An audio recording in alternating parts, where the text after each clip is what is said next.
"Congratulations on your promotion, Emma," my mother announced, handing me a glass of sparkling water instead of the champagne everyone else was enjoying. "We've set up your place at the corner table with Tyler and the other kids. I'm sure they'll be excited to hear about your new job."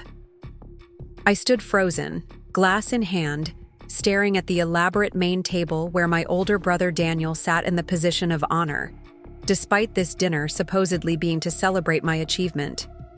The achievement my parents had doubted was even possible 6 months ago when I told them I was being considered for director of operations. I looked from the children's table with its paper place settings to the elegant main table with its linen, napkins, and fine china, then back to my mother's face, carefully avoiding my eyes. She had no idea what was about to happen next. Before we jump back in, tell us where you're tuning in from, and if this story touches you, make sure you're subscribed, because tomorrow, I've saved something extra special for you. The Riverview. Steakhouse had always been our family's choice for important celebrations. My graduation from college, Daniel's engagement, Jessica's acceptance to medical school, all commemorated in this wood-paneled restaurant overlooking the Willamette River. The Thompson family, dressed in our Sunday best, gathered around a table ordered by unspoken hierarchy. My father at the head, my mother at his right hand, Daniel in the place of honor, and Jessica in the position of favored daughter. My place had always been less defined, shifting according to the occasion, but never central. Tonight, however, was supposed to be different. This dinner was allegedly to celebrate my promotion to Director of Operations at Evergreen Digital Solutions, the youngest person in company history to hold the position after leading a digital transformation project that increased revenue by 35%. Yet here I was, being directed to sit with my 12-year-old cousin Tyler and the children of my parents' friends. I am Emma Thompson, 29 years old, the middle child who had always struggled to find recognition in a family that valued traditional achievements and conventional paths. My brother Daniel, 32, had followed our father into law and was now junior partner at his firm. My sister Jessica, 26, was in her final year of medical school, fulfilling our mother's dream of having a doctor in the family. I, meanwhile, had pursued technology and digital strategy, fields my parents barely understood and certainly didn't appreciate with the same enthusiasm. "Mom," I said quietly, conscious of my aunt and uncle watching nearby, "this dinner is supposed to be celebrating my promotion. Why am I sitting at the children's table?" My mother's smile tightened slightly. "We need the space at the main table for Uncle Steve and Aunt Carol, and the Williamses are joining us too. Robert Williams might have some opportunities for Daniel at his firm," she explained, as if this completely justified relegating me to the kids' table at my own celebration. "And there's no room for me? The person whose achievement we're supposedly celebrating tonight?"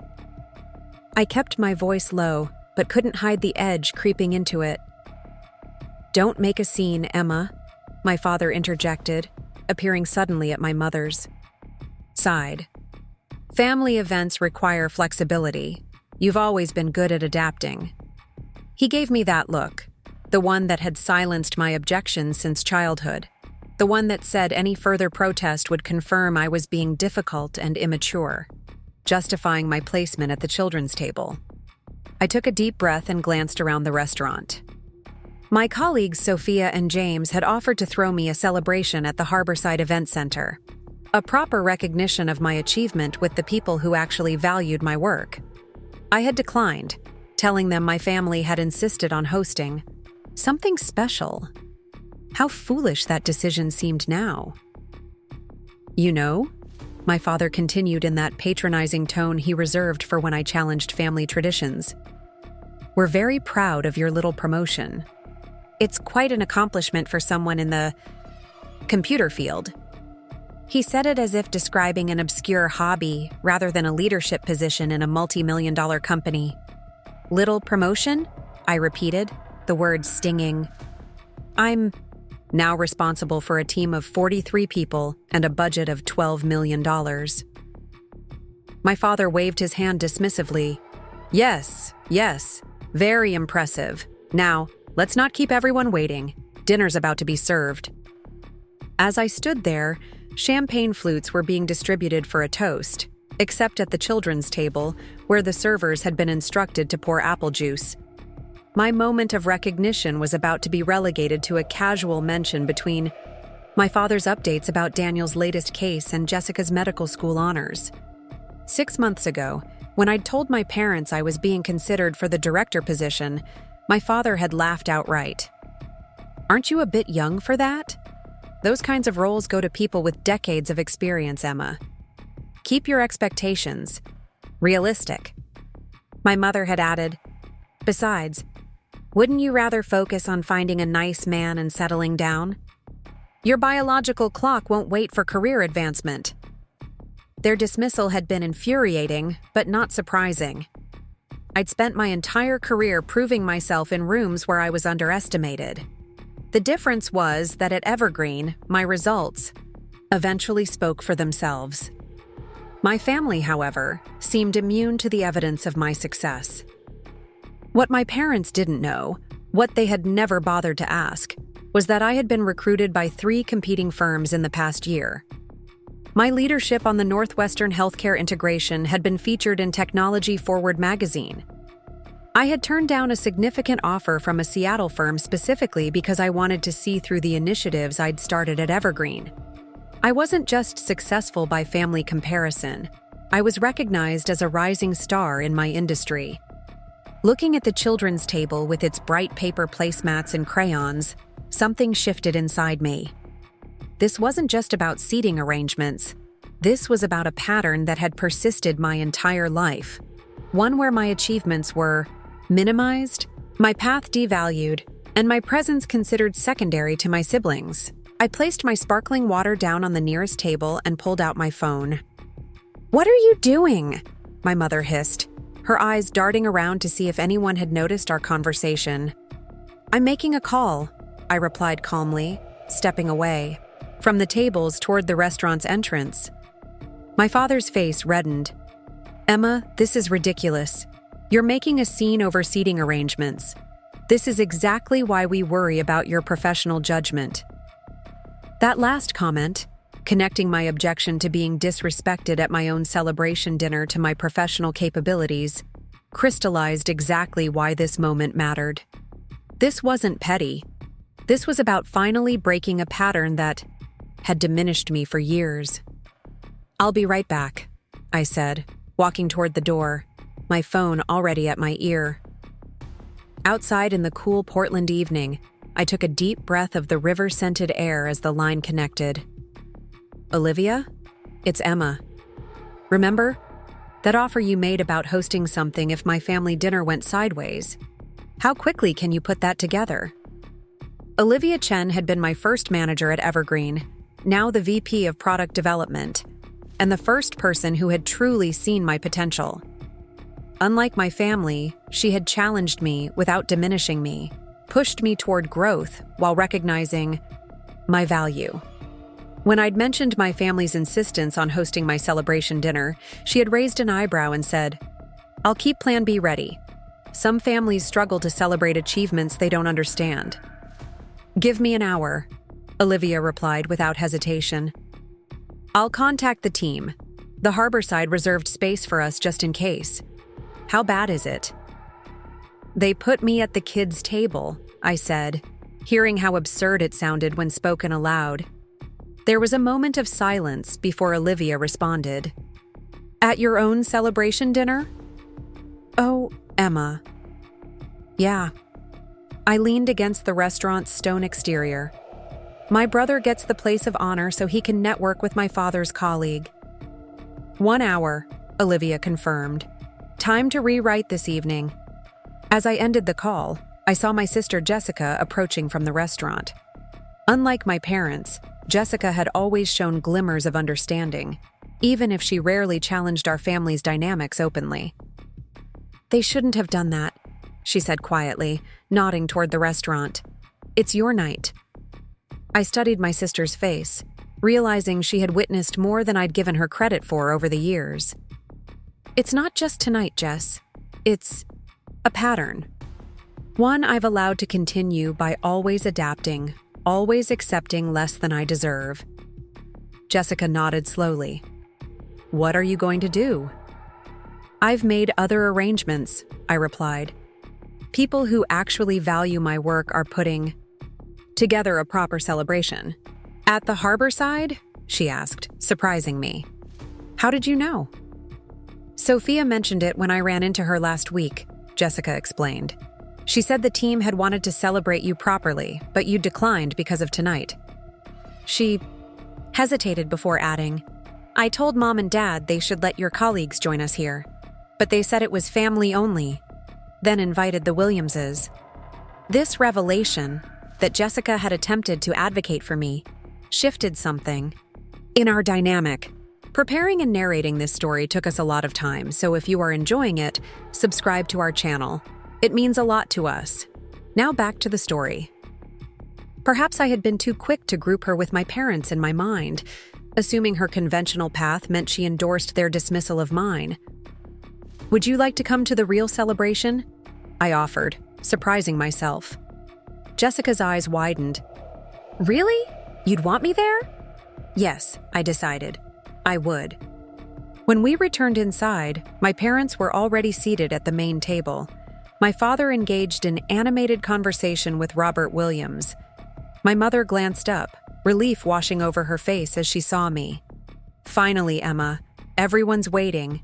Your soup will get cold, she said, gesturing toward the children's table where my cousin Tyler was flicking a paper football with another child. With calm resolve that had taken years to develop, I approached the main table instead. I want to thank you all for coming tonight, I began, causing conversations to halt as heads turned toward me. I genuinely appreciate the gesture of celebrating my promotion. My father's expression darkened, sensing something was amiss. Emma, please take your seat. We can do toast after the appetizers. I won't be staying, I continued, my voice steady. I've realized that this evening isn't actually about celebrating my achievement, and that's okay. I've made other arrangements with people who genuinely want to recognize this milestone in my career. Shocked silence descended on the table. My mother recovered first. Don't be ridiculous, Emma. We're all here for you. There's no need for dramatics over a seating arrangement. It's not about the seating arrangement, Mom. It's about what it represents. The same pattern where my accomplishments are treated as secondary, where I'm expected to shrink myself to accommodate everyone else's priorities. Daniel shifted uncomfortably in his seat of honor. To his credit, he at least had the decency to look embarrassed. Jessica, I said, turning to my sister who still stood beside me. You're welcome to join me if you'd like. My father's face flushed with anger. Jessica, sit down. Emma is being childish. Jessica hesitated, years of compliance warring with something new in her expression. To my surprise, she picked up her purse. Actually, I think I will go with Emma. This is her celebration after all. The shock on my parents' faces at this unexpected alliance almost made me laugh. Jessica, the rule follower, the people pleaser, was choosing to break ranks. Anyone else who would actually like to celebrate my achievement is welcome, I added, looking around the table. The Harborside Event Center, 1 hour from now. My Aunt Carol stood up. I'd love to come, Emma. I've always been curious about your work. Her husband Steve looked startled, but nodded in agreement. As Jessica, Aunt Carol, and Uncle Steve followed me toward the exit, I heard my father calling after us. His voice, a mixture of anger and confusion. For perhaps the first time in my adult life, I didn't turn back at his command. Outside, as we waited for our cars from the valet, Jessica squeezed my arm. I've never done anything like that before, she whispered, a nervous laugh escaping her. Neither have I admitted, but it felt right. An hour later, standing in the Harborside's beautiful riverfront space surrounded by colleagues, industry peers, and the family members who had chosen to join us, I felt a weight lifting. Sophia had somehow managed to arrange catering, a small jazz trio, and a champagne toast.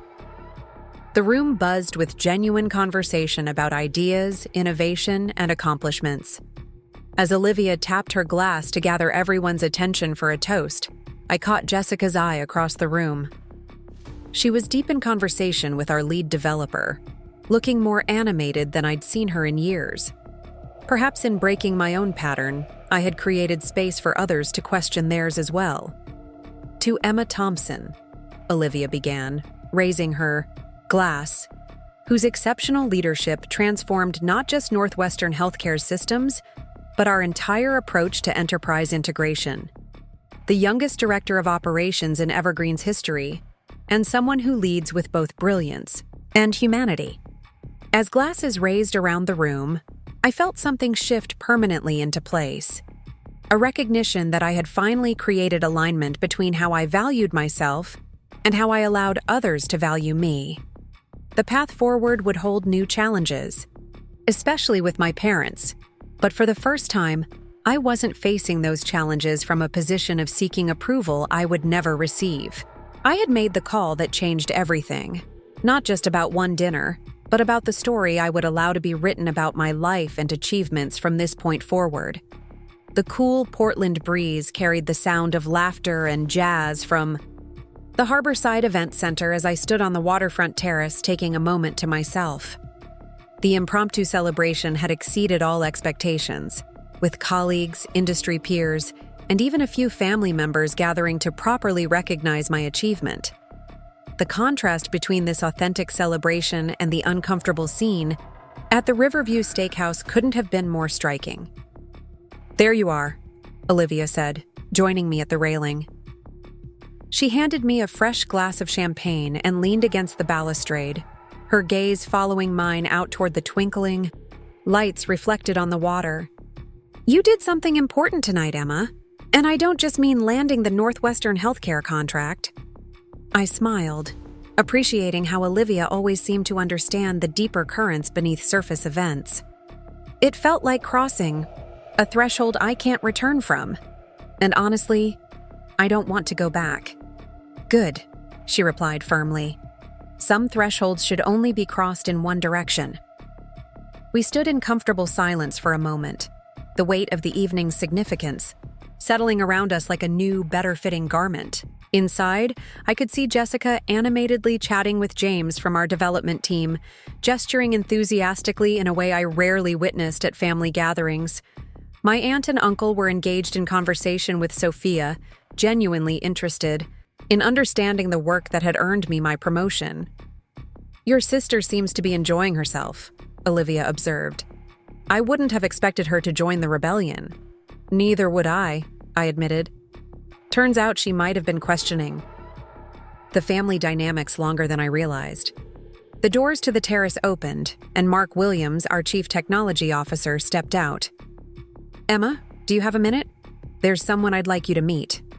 I followed Mark inside, where he introduced me to Catherine Ellison, the regional director of Cascade Health Network, one of the largest healthcare providers in the Pacific Northwest. I recognized her name immediately.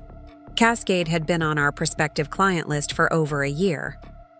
"Catherine has been following the results of your Northwestern implementation," Mark explained. "When she heard we were celebrating your promotion tonight, she wanted to stop by."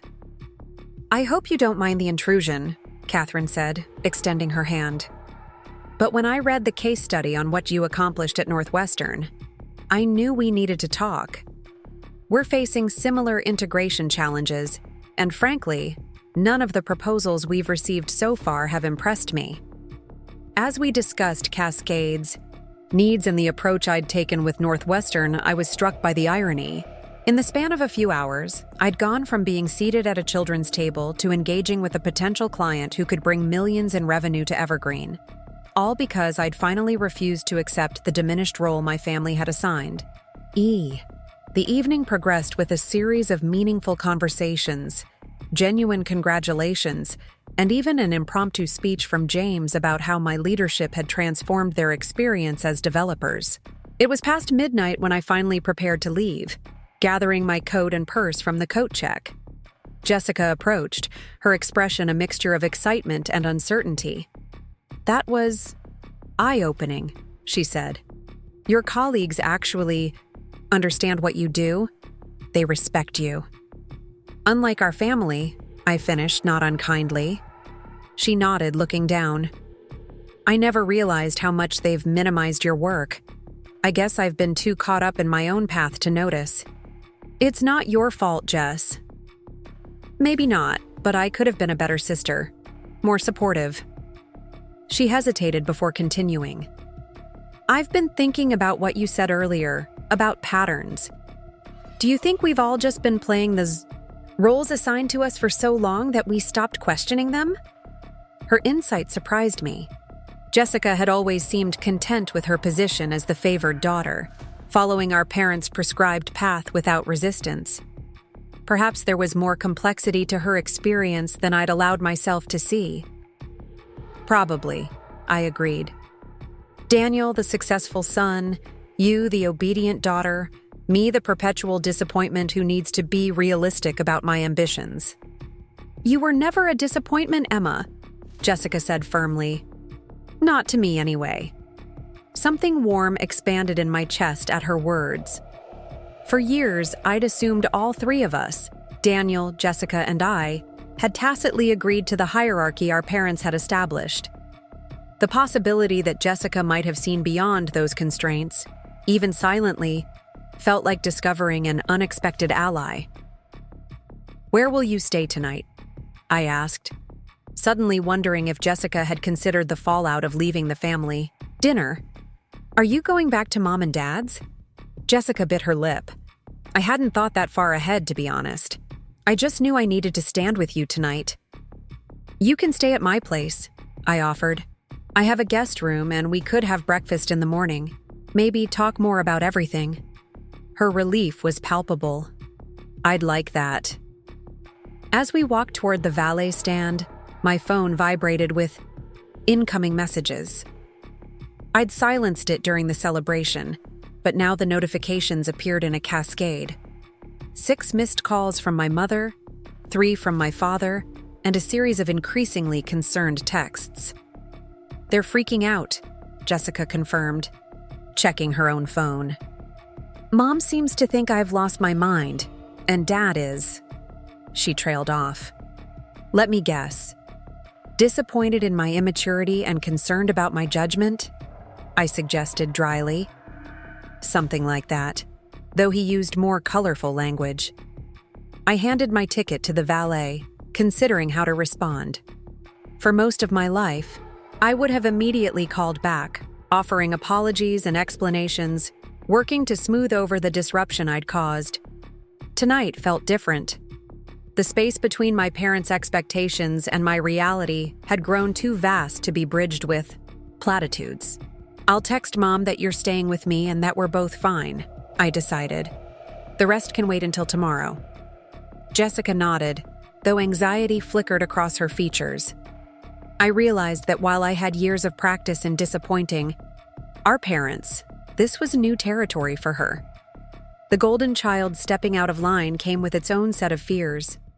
It'll be okay, I reassured her, though I wasn't entirely convinced myself.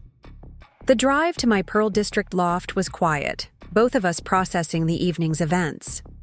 As we entered my apartment, with its floor-to-ceiling windows overlooking the city lights, Jessica walked directly to the wall of framed achievements I'd displayed in my home office, the technology forward feature, certificates from advanced certifications, photos from industry events where I'd been invited to speak.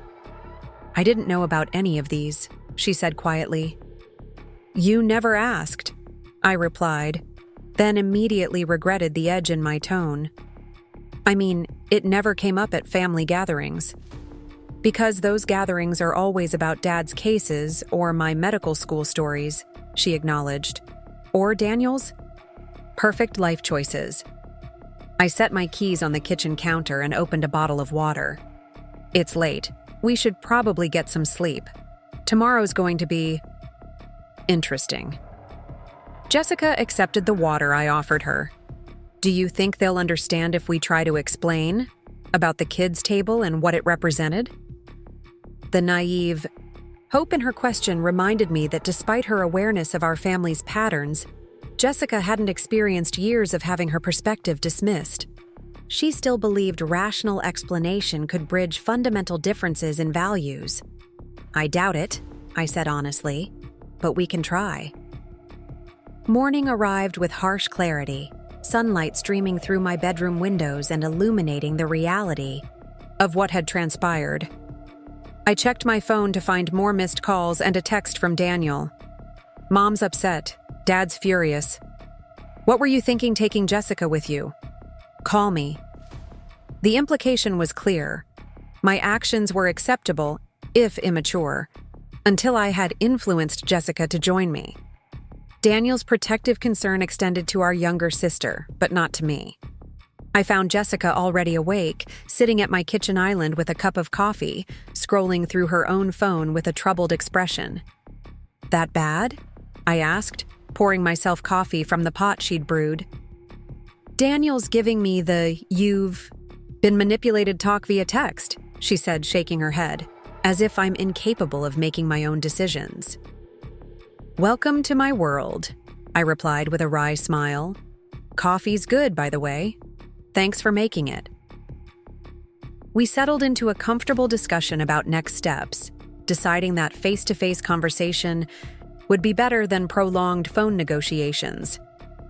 I texted my mother suggesting Sunday brunch at a neutral location, the cafe near my apartment that served as my weekend office when projects demanded weekend attention. Her response came immediately. "Your father expects you both at the house, now."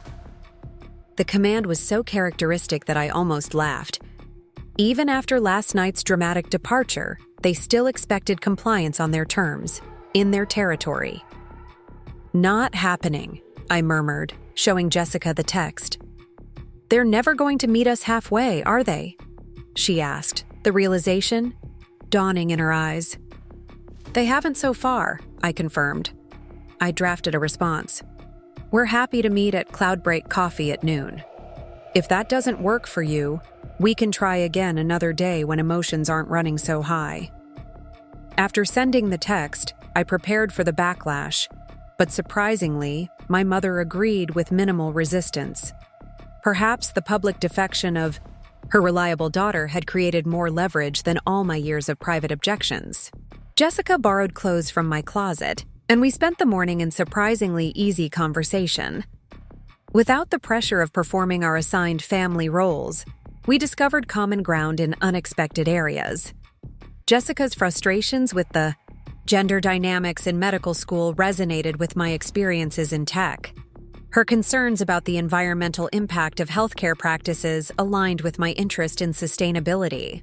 By the time we walked the 3 blocks to Cloudbreak Coffee, we had formed a tentative alliance, not just in confronting our parents, but in recognizing each other as individuals beyond the narrowly defined identities our family had assigned us.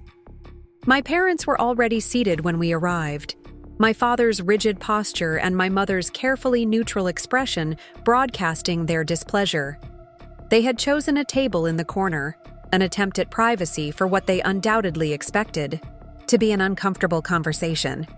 "Girls," my mother greeted us, her voice strained. "We've been worried sick." I texted that we were fine, I reminded her, sliding into the chair across from my father. Jessica took the seat beside me rather than next to our mother, a small but significant choice. "Leaving a dinner party without explanation is hardly fine, Emma," my father said, his tone measured but cold. "Particularly one arranged specifically to celebrate your achievement."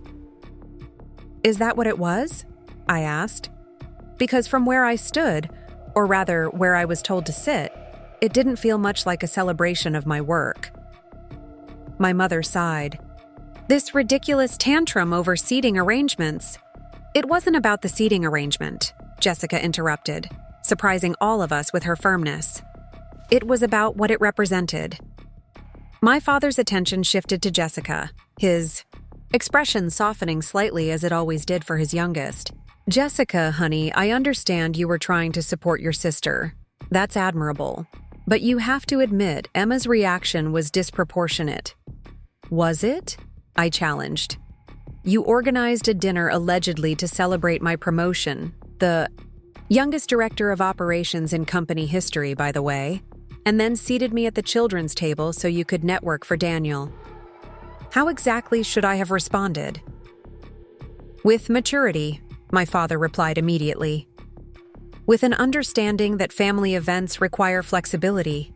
With the same quiet acceptance I've always shown when my accomplishments are minimized. I finished for him.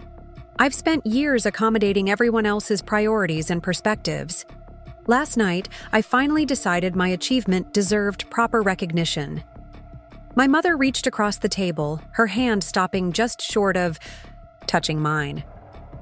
Emma, we are proud of you. You know that. Do I? I asked quietly. When I told you I was being considered for the director position, Dad laughed and told me to keep expectations realistic. When I landed the Northwestern contract, you spent 5 minutes asking about it before changing the subject to Daniel's latest case.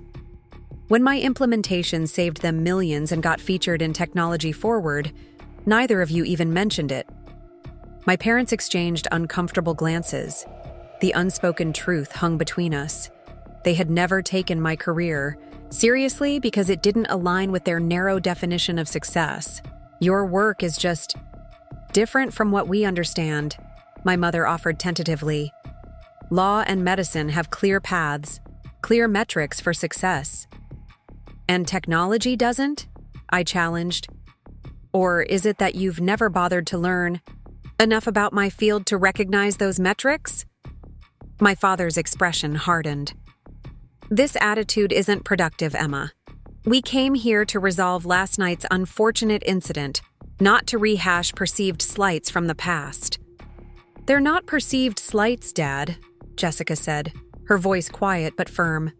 I've seen it too. We celebrate Daniel's every move. We talk about my medical school journey at every family gathering. But Emma's accomplishments are treated as footnotes, if they're mentioned at all. The shock on my parents' faces at Jessica's intervention might have been comical under different circumstances. They had clearly expected to divide and conquer, to pull Jessica back into the fold while dismissing my concerns as overreaction. Jessie, my mother began, using the childhood nickname that usually guaranteed Jessica's compliance. You're under a lot of stress with your residency applications. Emma's obviously been filling your head with— Stop, Jessica interrupted. I'm not a child, and I'm not being manipulated. I'm sharing my own observations about our family dynamics. A heavy silence descended over the table. My father stared. At his untouched coffee, my mother fidgeted with her napkin, and I felt a curious blend of vindication and sadness. The patterns that had shaped our family for decades were finally being named aloud, but the cost of that naming was evident in the pained expressions around the table. What exactly do you want from us, Emma? My father finally asked, his voice uncharacteristically uncertain. The question caught me off guard. What did I want? Not groveling apologies or dramatic promises of change. Not the overcorrection that would ring hollow after years of minimization. Recognition, I said after a moment's thought. Not just polite acknowledgement, but genuine interest in and respect for the path I've chosen. I want the same attention and support you've always given Daniel and Jessica. I don't want to be seated at the kids' table, literally or metaphorically, while my achievements are treated as curiosities rather than accomplishments. And I want us to examine these patterns, Jessica added. All of us. The roles we've been assigned and the ones we've accepted. I'm as much a part of this dynamic as anyone. My mother's eyes filled with tears, not the manipulative ones she sometimes deployed in family disagreements, but genuine emotion. I didn't realize, she said softly. We didn't realize. We should have, my father acknowledged, surprising me with the admission. But your journey has been so different from anything in our experience, Emma. It's been easier to focus on the paths we understand. Easier, but not fair, I pointed out. He nodded slowly. Not fair, he agreed. It wasn't a complete transformation. Years of entrenched patterns wouldn't dissolve in a single conversation. But the acknowledgement, however small, however tentative, felt like the first crack in a foundation that had seemed impenetrable. "There's something else you should know," I said, deciding to seize the moment of openness. "I met with the regional director of Cascade Health Network last night at my celebration. They're interested in implementing the same integration solution I developed for Northwestern. It could be the largest contract Evergreen has ever secured." My father's eyebrows rose. "Cascade Health? Robert Matthews sits on their board. I handled a case for him years ago." For once, his attempt to center himself in my achievement felt more habitual than intentional, and he seemed to catch himself. "That's incredibly impressive, Emma. Truly." "It is," my mother agreed, a new note of genuine interest in her voice. "How would that kind of integration work? I've always wondered how these different systems communicate with each other." As I began explaining the technical challenges and solutions in terms they could understand, I felt something shift. Not dramatically, but perceptibly. For perhaps the first time, they were trying to see my world through my eyes rather than expecting me to translate my experiences into terms that reinforced their worldview. Jessica caught my eye across the table, a small smile playing at her lips. We both recognized the moment for what it was. Not an ending or a resolution, but a beginning. The start of a conversation that should have happened years ago. When we left the cafe 2 hours later, nothing had been definitively resolved. There had been no tearful embraces or dramatic apologies. My parents hadn't suddenly developed a deep understanding of my career or acknowledged the full extent of their favoritism. But something had changed. The unspoken rules that had governed our family interactions had been named aloud, and once named, they could never again operate invisibly. As Jessica and I walked back toward my apartment, she linked, her arm through mine, a gesture of solidarity that would have seemed impossible just 24 hours earlier. "Do you think anything will actually change?" she asked. I considered the question carefully. Some things will. Some won't. But we've changed, and that matters more. I never realized how much courage it takes to step outside the role you've been assigned, she admitted. "No wonder you chose a career building new systems instead of operating within existing ones." Her insight struck me as profound. Perhaps my gravitation toward technology, toward creating new architectures to replace dysfunctional legacy systems, wasn't accidental. Perhaps it reflected a deeper understanding that transformative change requires more than incremental adjustments to flawed foundations. "The kids' table was never really about a seating arrangement," I said, understanding it more clearly now. "It was about being kept separate from the real conversation, the one that matters." "Well," Jessica replied with a small smile, "I'd say we've definitely joined the real conversation now." As we reached my building, I glanced back toward the cafe where our parents were likely still processing the morning's revelations. The bow. Path forward would hold challenges and setbacks, moments of progress and inevitable regressions to old patterns. But I had made the call that changed everything. First, literally, reaching out to Olivia and creating an alternative celebration, and then figuratively, calling out the dynamics that had diminished me for too long.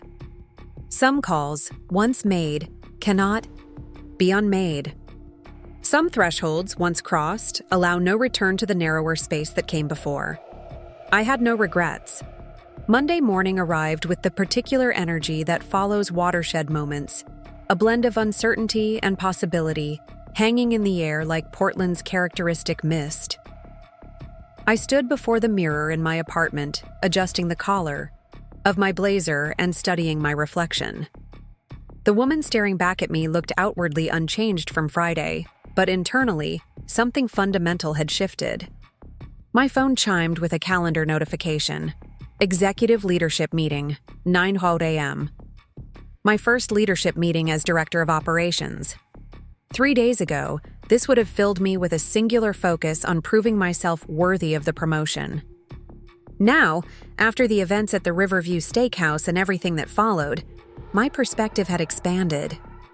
Professional achievement remained important, but I understood more clearly that external validation, whether from family or colleagues, could neither define nor limit my worth.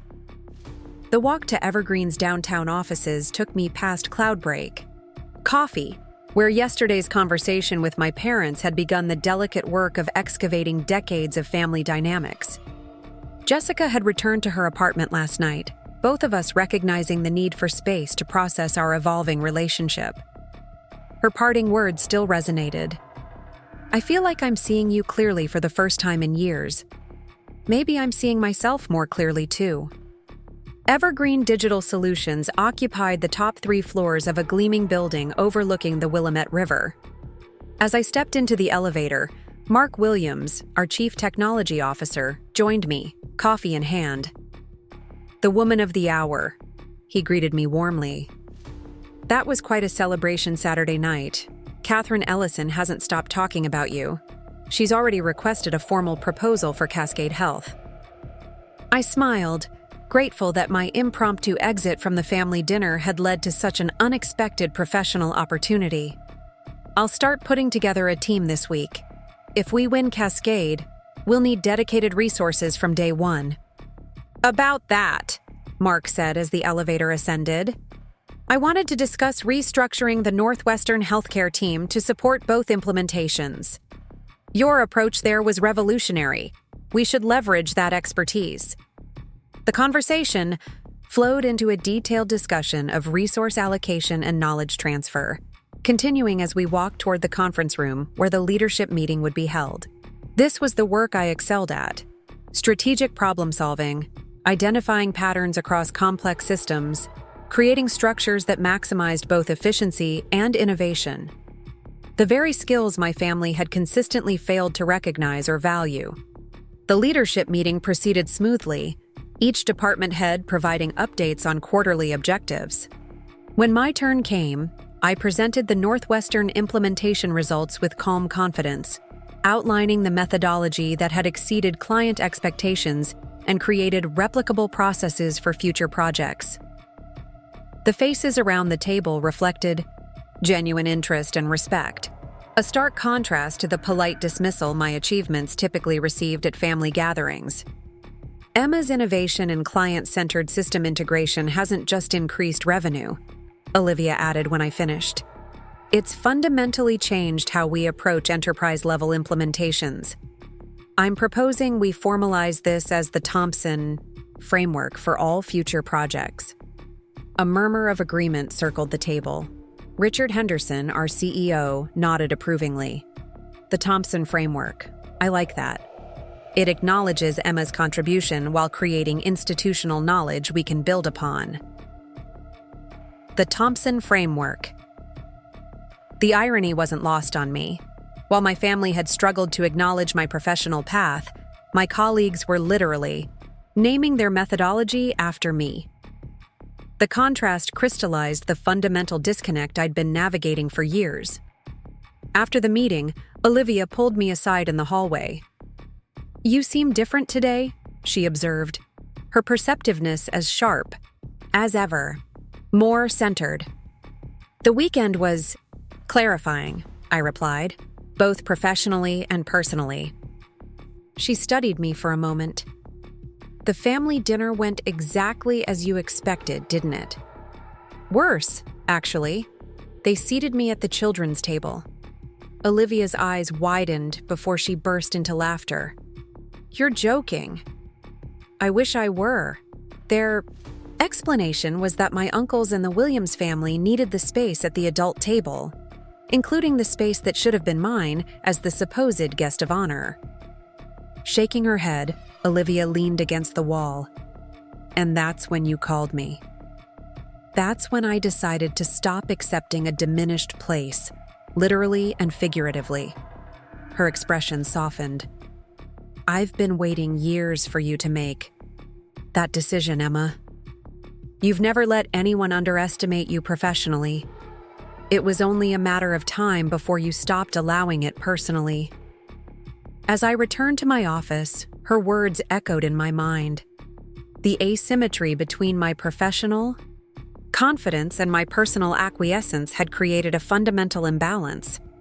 How many moments had I shrunk myself to maintain family peace? How many times had I translated my achievements into terms my parents might understand, only to have them dismissed regardless? My desk phone rang, interrupting these reflections. "Emma Thompson," I answered automatically. "Is this the director of operations or my daughter?" My father's voice came through the line, his attempt at humor falling flat against the backdrop of our recent interactions. "Both, actually," I replied, keeping my tone neutral. "What can I do for you, Dad?" "Your mother and I have been talking," he began, an unusual hesitancy in his voice.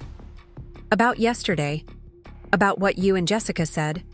I waited, allowing the silence to expand rather than rushing to fill it as I typically would have done. "We'd like to understand more about your work," he continued finally. "Not just the surface details, but what you actually do. What makes you—" He paused, searching for words. "Exceptional at it." The request was so unexpected that, for a moment, I wondered if I'd misheard. "You want to understand my work?" "Yes. We've realized that perhaps our lack of interest has been interpreted as dismissal." The careful phrasing was classic Robert Thompson, lawyer to his core, but the sentiment behind it seemed genuine. "Your mother suggested we might come tour your office if that's permissible." I considered the request, remembering yesterday's brunch conversation. This tentative step, my father actually calling my workplace rather than waiting for Sunday, dinner to make a passing inquiry, represented effort that shouldn't be dismissed. "I'd need to arrange it with security," I said. "How about Friday afternoon? I could show you around, introduce you to some colleagues." "Friday would be fine," he agreed, adding awkwardly, "I'm looking forward to it." After we disconnected, I sat staring at the phone, processing the conversation. My father's call felt symbolic, perhaps the first time he had ever reached into my professional world, rather than expecting me to translate it into terms that fit his understanding. The week proceeded with the particular intensity that accompanies major projects. The Cascade Health proposal demanded meticulous attention alongside my regular responsibilities.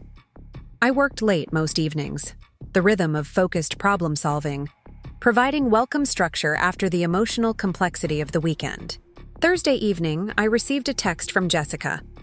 "Coffee tomorrow before Mom and Dad's tour? I have news." We met at Cloudbreak the following morning, the cafe considerably quieter than during our Sunday brunch with our parents. Jessica arrived, looking simultaneously exhausted and energized, a combination familiar to anyone who has made significant life decisions with too little sleep. "I've been reconsidering my specialty," she announced without preamble, sliding into the chair across from me. "I've always been on the surgical track because that's what Dad expected and Mom bragged about to her friends. But this week, I shadowed in community medicine, and Emma, I loved it." The animation in her face as she described the experience, working with underserved populations, focusing on preventative care, building relationships with patients over time, revealed a passion I'd rarely seen in her discussions of surgical residencies. "It feels right in a way that surgery never has," she continued. "But it's less prestigious, less lucrative. Mom and Dad will be disappointed." "Are you sure about that?" I asked. "After our conversation Sunday, they might surprise you." She shrugged, uncertainty flickering across her features. "Maybe, but changing direction in my final year isn't exactly the prudent, reliable behavior they've come to expect from me." "Perhaps that's exactly why you should do it," I suggested.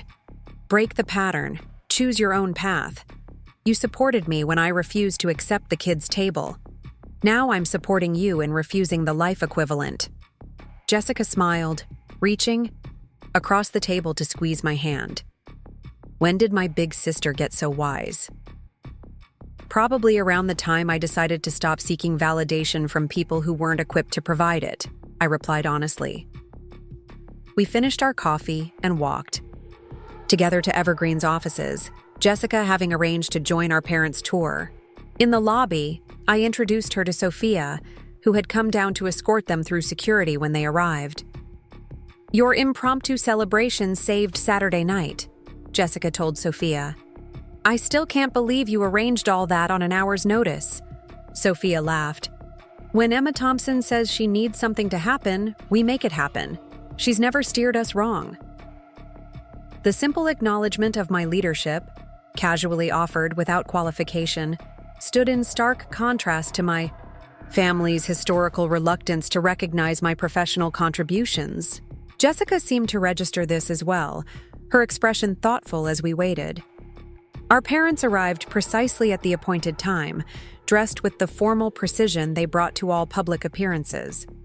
My mother wore a tailored pantsuit that spoke to her background in education administration before she'd left the workforce to support my father's career. My father's suit and tie signaled his view that this visit warranted the same respect as a court appearance or client meeting. "Emma, Jessica," my mother greeted us, her eyes taking in the sleek lobby with its massive digital display showcasing Evergreen's client success stories. "This is quite impressive." "Thank you for arranging this," my father added, extending his hand to Sophia with formal politeness. "We're looking forward to understanding more about Emma's work environment." The careful phrasing suggested they were making an effort, however awkwardly, to engage with my professional world on its own terms, rather than immediately seeking to translate it into familiar frameworks. It wasn't transformative change, but it was movement. The first halting steps toward seeing me as I was, rather than as they wished me to be. The tour proceeded from the development floors to the Client Experience Center, where interactive displays demonstrated Evergreen's integration solutions. I explained our approach to complex systems challenges, pointing out projects where my team had created innovative solutions to seemingly intractable problems. "So you're essentially creating bridges between different computer systems that weren't designed to work together," my father summarized as we observed a visualization of data flowing between previously isolated databases. "That's a good analogy," I confirmed, surprised by his effort to conceptualize my work. "We're connecting systems while preserving their individual integrity and functionality. It's delicate work, like performing surgery while the patient remains conscious and active." The medical comparison caught Jessica's attention. "That's actually similar to the community medicine approach I was telling you about, Emma. Working within existing systems to create better outcomes without disrupting essential functions." Our parents exchanged a glance at Jessica's comment, clearly registering both the content and the ease of our interaction, so different from the careful formality that typically characterized our family conversations. As we approached my office, Olivia emerged from the conference room across the hall. Seeing our group, she approached with a warm smile. "Mr. and Mrs. Thompson, I'm Olivia Chen, VP of Product Development. It's a pleasure to finally meet you." My father shook her hand with genuine interest. "Ms. Chen, Emma has mentioned your mentorship several times. I understand you were instrumental in the Northwestern healthcare implementation." "Actually," Olivia corrected gently, "Emma led that implementation from concept through execution. My role was primarily to remove obstacles and make sure the executive team recognized the innovation she was bringing to the project. The subtle repositioning, placing me at the center of my own achievement rather than as a contributor to someone else's vision, didn't escape my notice. Olivia had always been skilled at ensuring proper attribution, a quality I'd emulated in my own leadership approach. We've just named our integration methodology the Thompson framework, Olivia continued. Based on Emma's approach to client-centered system design, it's transforming how we tackle enterprise projects. My mother's eyebrows rose slightly. The Thompson framework? They named it after you? The surprise in her voice highlighted how thoroughly she had underestimated my professional standing. In her worldview, people like my father had methodologies named after them, established professionals with decades of experience, not 29-year-old daughters who worked with computers. Emma's innovation deserves recognition, Olivia confirmed. Her approach has increased client satisfaction by 42%, while reducing implementation time by nearly a third. Those metrics translate directly to revenue and reputation. The statistical framing seemed to resonate with my father, whose expression shifted from polite interest to genuine respect. Numbers created a language he could understand, a concrete measure of achievement that transcended his limited understanding of technology. As the tour continued to the executive floor, where Richard Henderson insisted on meeting my parents personally, I observed a gradual shift in their demeanor. The initial stiffness gave way to curiosity, then to something approaching pride as they witnessed colleagues at every level acknowledging my contributions and leadership. "Your daughter is revolutionizing how we approach enterprise integration," Richard told my father, the two of them instantly finding common ground as executives accustomed to authority. "The cascade health opportunity she's cultivated could transform our market position in healthcare." My father nodded, absorbing this information with the careful neutrality of a man reassessing long-held assumptions. "We're beginning to understand that," he acknowledged, "though I admit the technical aspects of her work haven't always been clear to us." "The technical details matter less than the outcomes," Richard replied. "And Emma's outcomes speak for themselves. You must be very proud." The statement, framed as an assumption rather than a question, created a brief but noticeable hesitation before my father responded. "Yes, of course. Very proud." The momentary pause spoke volumes about the recalibration happening in real time. My father, always quick with responses, had needed to process the implications of Richard's words, not just the assumption of parental pride, which would have been automatic for Daniel or Jessica's achievements, but the recognition that his middle child occupied a position of significant influence and respect in a world he barely understood. Following the tour, we gathered in my office, a corner space with views of the river and mountains beyond. My parents settled on the small sofa where I often conducted informal meetings, while Jessica examined the wall of awards and recognition I'd accumulated. "I had no idea," my mother said quietly, her gaze taking in the framed Technology Forward feature article. "The scale of what you're doing here." "I know," I acknowledged without accusation. "It's difficult to understand someone's world when you're viewing it through the lens of your own experience." "We should have tried harder," my father admitted, the words clearly difficult for him. Robert Thompson rarely acknowledged miscalculations or errors in judgment. "We assumed your path was less significant because it didn't resemble our own." The admission, limited though it was, represented a seismic shift in our family's tectonic plates. My father wasn't describing a minor oversight, but a fundamental misreading of my professional journey and capabilities. "I could have communicated better too," I offered, choosing generosity over vindication. "I stopped trying to help you understand after a while. It was easier to compartmentalize my family life and professional identity than to keep facing dismissal." Jessica, who had been quietly observing our exchange, finally spoke. "That's what I've been doing too. Keeping family expectations in one box and my actual interests in another. It's exhausting." My parents turned toward her, confusion evident in their expressions. "What do you mean, Jessie?" my mother asked. Taking a deep breath, Jessica straightened her shoulders. "I'm changing my specialty track. I've decided to pursue community medicine instead of surgery." The silence that followed was heavy with unspoken implications. Jessica, the reliable daughter, the one who consistently fulfilled expectations, was deliberately stepping off the prescribed path of prestige and parental approval. "Community medicine?" my father repeated, his tone careful. "That's quite A significant change at this stage of your education. It is, Jessica agreed. But after seeing Emma refuse to accept a diminished place at her own celebration, I realized I've been accepting a different kind of diminishment, pursuing a specialty that impresses others rather than fulfills me. My mother's expression softened. Is community medicine what truly interests you? Jessica nodded, relief visible in her features at the absence of immediate objection. It always has been. I just never thought it would be enough. For you, for Dad, for the family reputation. Oh, Jessie, my mother sighed. We only ever wanted you to be successful. By whose definition of success? I asked quietly. The question hung in the air, simple yet profound in its implications.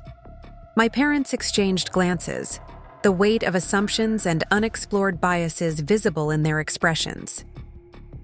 We thought we were supporting you both by guiding you toward established paths, my father said finally.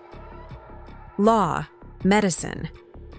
These are fields with clear markers of achievement, clear paths to stability and recognition. But they're not the only valid paths, I pointed out. And what constitutes success isn't universal. The kids' table incident was never really about seating arrangements. It was about being relegated to secondary status in my own narrative. My father nodded slowly, understanding seeming to dawn. And you refuse to accept that position any longer. Just as Jessica is refusing to accept a future that doesn't align with her genuine interests and values, I confirmed.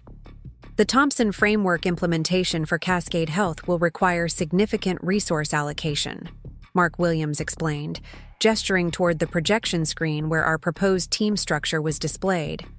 Emma's leadership on this project is non-negotiable from the client's perspective. 6 weeks had passed since the office tour that began reshaping my family's understanding of my professional identity. The Cascade Health contract had been signed last week after an intensive proposal process, representing the largest single client engagement in Evergreen's history. The conference room buzzed with the particular energy that accompanies major project launches, a blend of excitement, focus, and healthy anxiety about the work ahead. We'll need to bring in additional developers, I noted, studying the resource allocation chart. The integration timeline is aggressive, especially considering Cascade's legacy systems. Richard Henderson nodded from the head of the table. Whatever you need, Emma. This project has the potential to transform our position in the healthcare sector. The board has authorized expanded hiring specifically for this implementation. As the meeting progressed, I found myself observing the dynamics around the table with newfound clarity. The respect accorded my analysis, the weight given my recommendations, the natural authority I'd earned through demonstrated capability, all stood in stark contrast to my historical position within family hierarchies. Here, in this professional context, my perspective was not merely tolerated, but actively sought. My expertise wasn't questioned or diminished, but recognized as essential to collective success. After the meeting concluded, Olivia lingered as others filtered out of the conference room. The National Healthcare Conference in Boston next month, she began, sliding a glossy brochure across the table. They've asked for a keynote presenter on integration innovation in healthcare systems. I glanced at the brochure, noting the prestigious speaker lineup and expected attendance of over 2,000 healthcare technology leaders. Are you proposing we submit a presentation on the Northwestern implementation? I'm proposing you deliver the keynote, Olivia clarified. As the architect of the Thompson framework, you're the natural choice to represent Evergreen. Richard agrees. The invitation represented another threshold in my professional trajectory, from implementing innovative solutions to shaping industry conversation about those innovations. 5 years ago, I would have questioned whether I belonged on that stage. Now I simply nodded, accepting both the opportunity and the recognition it represented. I'll start developing the presentation next week, I replied. We should incorporate Preliminary findings from the Cascade implementation if timing allows. Olivia smiled, a hint of maternal pride in her expression. You've come so far from the nervous developer who joined my team 8 years ago. I had good mentorship, I acknowledged, gathering my materials as we prepared to leave. You had. Exceptional capability, she countered. My contribution was simply creating space for that capability to express itself fully. Her phrasing resonated with thoughts I'd been developing about the nature of support and recognition. The most valuable mentorship Olivia had provided wasn't technical guidance, but the consistent message that my perspective mattered, my approaches had merit, and my voice deserved amplification. She had created space for my authentic professional identity to emerge and flourish, precisely what had been consistently absent in my family dynamic. Later that afternoon, as I reviewed integration specifications for Cascade's pharmacy systems, my phone chimed with a calendar invitation. Sunday dinner, Thompson family, 5 p.m. My mother had added a note. Special celebration for Jessica's residency placement. Dad's making his famous prime rib. The Sunday dinner tradition had continued despite the recalibration of family dynamics initiated by the kids' table incident. The past 6 weeks had brought subtle but meaningful shifts, my father asking specific questions about my current projects, my mother exploring the technology-forward website to better understand industry context, both of them making visible efforts to recognize my professional identity as legitimate rather than secondary. Jessica's residency placement in community medicine, formally announced last week after she'd navigated complex conversations with her advisors, had initially generated mixed reactions from our parents.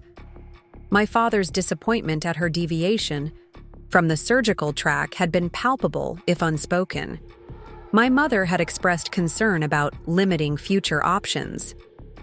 Yet they had ultimately supported her decision, perhaps recognizing that the previous pattern of rigidly prescribed paths and hierarchical valuation had nearly cost them relationships with both daughters. I accepted the calendar invitation, adding a note. Looking forward to celebrating Jessica's achievement. Can I bring anything? Sunday evening arrived with Portland displaying its early autumn splendor. Crisp air, golden light filtering through, trees beginning their seasonal transformation, the particular clarity of sky that follows summer's haze. I parked in front of my parents' suburban home, noting that Daniel's luxury sedan already occupied the driveway. Daniel's engagement with our family's evolving dynamic had been minimal, not because of resistance, but absence. His European honeymoon, with his new wife Amanda, followed by a major case that demanded intensive preparation, had limited his participation in the conversations and recalibrations of recent weeks. Tonight would be his first substantial exposure to the shifting family patterns. Emma? My mother greeted me warmly at the door, accepting the bottle of wine I'd brought. Perfect timing. Your father just took the roast out to rest before carving. The familiar aromas of rosemary, garlic, and beef filled the house, underlaid with the scent of my mother's roasted potatoes and seasonal vegetables. These sensory landmarks of family gatherings remained constant even as the interpersonal terrain shifted beneath our feet. In the living room, Daniel and Amanda sat on the sofa, glasses of wine already in hand. Jessica occupied the armchair nearest the fireplace, engaged in animated conversation with them about their honeymoon travels through southern Europe. There she is. Daniel rose to embrace me. The corporate superstar. Mom's been telling us about your office tour and this new health contract you've landed. The characterization was benign, yet revealing. The corporate superstar label carrying a faint undercurrent of the family's historical framing of my work, as somehow less substantive than his legal career or Jessica's medical path. Old patterns, reasserting themselves through subtle linguistic choices. Cascade Health, I corrected gently. And it's not just any contract. It's the largest implementation Evergreen has ever undertaken. The board authorized expanded hiring specifically for this project. Daniel nodded, processing this information within his existing framework of understanding. Impressive. Sounds like you're climbing the corporate ladder quite efficiently. Before I could respond, my father emerged from the kitchen, carving knife in hand. Emma's not simply climbing an existing ladder, son. She's building entirely new structures. The Thompson framework, they're calling her methodology now. The intervention, my father actively correcting Daniel's diminishing characterization, represented perhaps the most visible evidence of shifting family dynamics.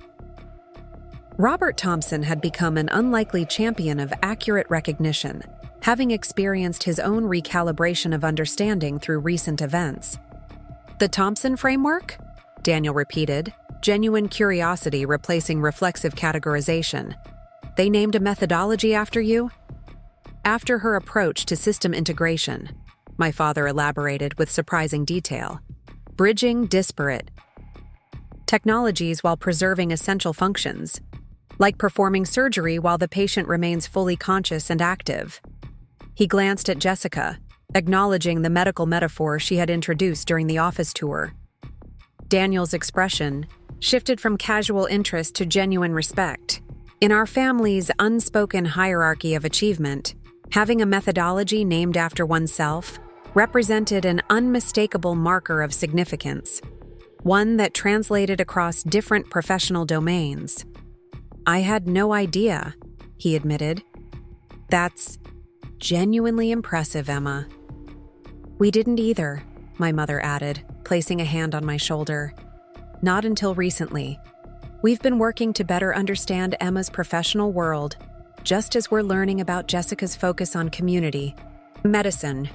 The moment felt significant, my mother publicly acknowledging their previous failure to recognize the substance of my work, positioning it as equivalent to my siblings' paths rather than secondary.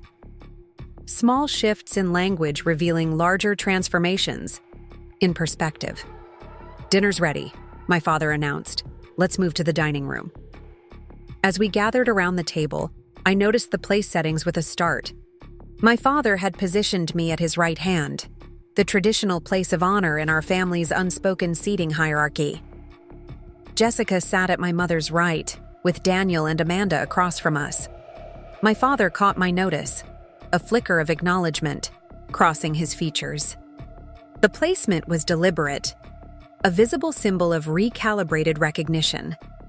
Not overcorrection or empty gesture, but thoughtful reassignment of physical space to reflect evolving understanding of metaphorical position. Before we begin, my father said as he prepared to carve the roast, I'd like to offer a toast to Jessica, whose courage in choosing her own path in medicine deserves our wholehearted support and recognition. We raised our glasses, Jessica's face flushing slightly at being the center of attention. The acknowledgement of her choice as courageous, rather than merely acceptable, represented another shift in family framing. And, my father continued, his voice taking on an unusual note of humility, to family systems capable of evolution, to learning, however belatedly, to see each member clearly. The toast caught me off guard. Its explicit acknowledgement of systemic change rather than individual achievement suggesting deeper reflection than I had credited my father with undertaking. Robert Thompson, architect of our family's hierarchical structure, was publicly recognizing the necessity of its revision. As dinner progressed, the conversation moved through various topics. Daniel's recent case, Amanda's research in environmental law, Jessica's emerging interest in addressing healthcare, disparities through community medicine. When the discussion turned to my work, I found myself explaining complex technical concepts without the habitual self-editing and simplification that had characterized previous family discussions.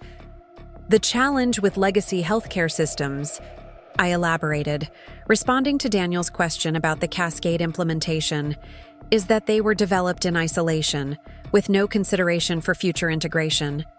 Each department built what it needed without standardized data structures or communication protocols.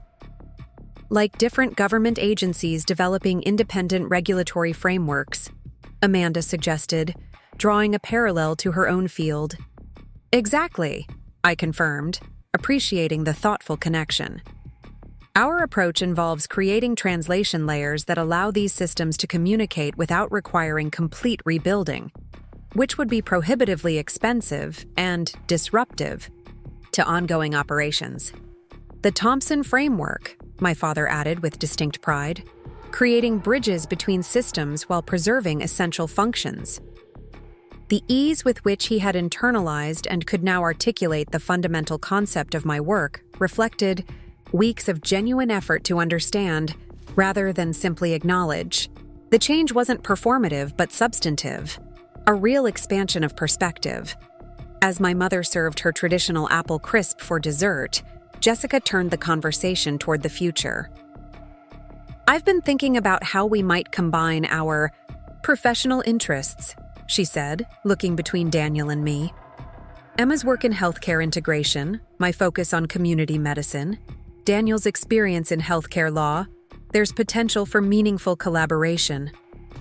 The suggestion would have been unimaginable months earlier, when our professional identities existed in separate spheres, hierarchically valued according to family tradition rather than intrinsic merit. The possibility of collaboration as equals represented yet another threshold crossed in our evolving relationships. "That's actually worth exploring," Daniel agreed, surprising me with his immediate engagement. "I've been working with several healthcare clients navigating regulatory compliance around data sharing between community clinics and major medical centers. The technical integration challenges are significant barriers to improved care coordination, which is precisely what the Thompson framework addresses," I noted, warming to the concept. "Creating secure, compliant channels between disparate systems while maintaining operational integrity on both sides."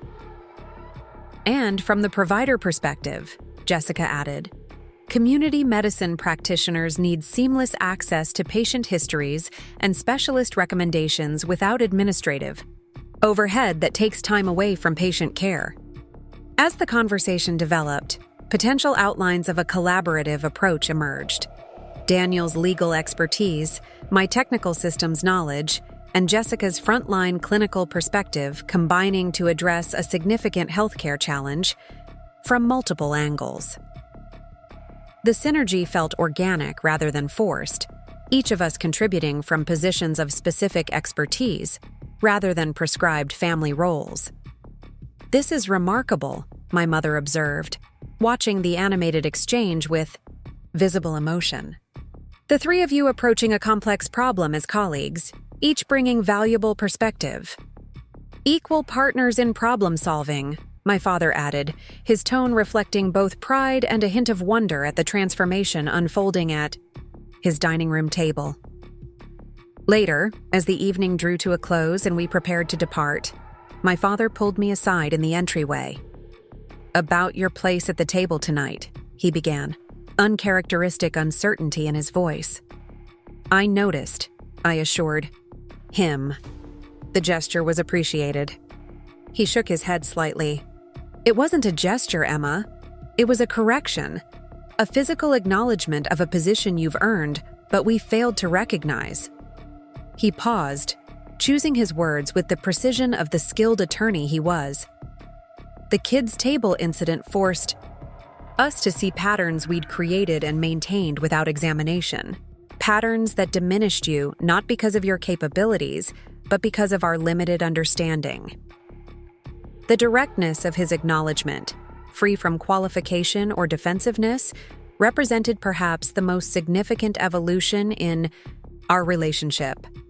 Robert Thompson, who had built his career and identity on being the unquestioned authority in any room, was explicitly recognizing the harm caused by that same authoritative positioning within family dynamics. "Thank you," I replied simply, understanding that elaborate response would diminish rather than honor the significance of his acknowledgement. "Your mother and I have been doing a lot of thinking," he continued, "about family patterns, about the different ways achievement manifests, about the frameworks." He smiled slightly at the term we use to evaluate success. "That's evident," I acknowledged. The changes haven't gone unnoticed or unappreciated." He nodded, satisfaction briefly crossing his features before his expression grew more serious. "There's something else I wanted to discuss. The National Healthcare Conference in Boston next month. Your mother came across the announcement online while researching your industry. You're delivering the keynote address." The fact that my mother had been independently researching my professional context, discovering the upcoming keynote without my mentioning it, represented another small but significant shift in engagement. "I am," I confirmed. "On integration. Innovation in healthcare systems, specifically the Thompson framework methodology." My father cleared his throat. "Your mother and I were wondering if it wouldn't be an imposition, whether we might attend, to hear your presentation, to better understand your work in its professional context." The request caught me entirely off guard. My parents had never expressed interest in witnessing my professional activities firsthand. Their engagement with my career had always been limited to abbreviated updates during family gatherings, if addressed at all. "You want to come to Boston for the conference?" I clarified, making sure I'd understood correctly. "Only for your keynote," he qualified. "We wouldn't intrude on the entire professional event, but yes, we'd like to be there, to see you in your element, if that would be acceptable to you." The carefully phrases question, seeking permission rather than assuming welcome, reflected another evolutionary step in our relationship. My father was explicitly acknowledging my autonomy, my right to maintain boundaries between personal and professional spheres if I chose. I'd like that, I decided, recognizing the request for what it was. Not mere performance of interest, but genuine desire to understand the professional identity they had previously failed to fully acknowledge. "I can arrange guest passes for the keynote session and the reception following." Relief crossed his features. "Thank you. It means a great deal to your mother, to both of us, to have this opportunity." As I drove home through Portland's evening traffic, I reflected on the distance traveled since the night I'd refused to accept placement at the kids' table during my own celebration dinner. The journey hadn't been linear or without setbacks. Old patterns occasionally reasserted themselves in subtle ways. Complete transformation of deeply ingrained family dynamics required more than intention.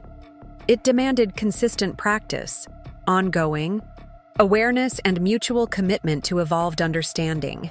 Yet undeniable progress had occurred. My professional identity was no longer treated as secondary or peripheral, but recognized as legitimate and significant. My perspective was sought rather than merely tolerated. My place at both literal and metaphorical tables had been recalibrated to reflect achievement rather than prescribed hierarchy. More importantly, the evolution extended beyond my individual experience.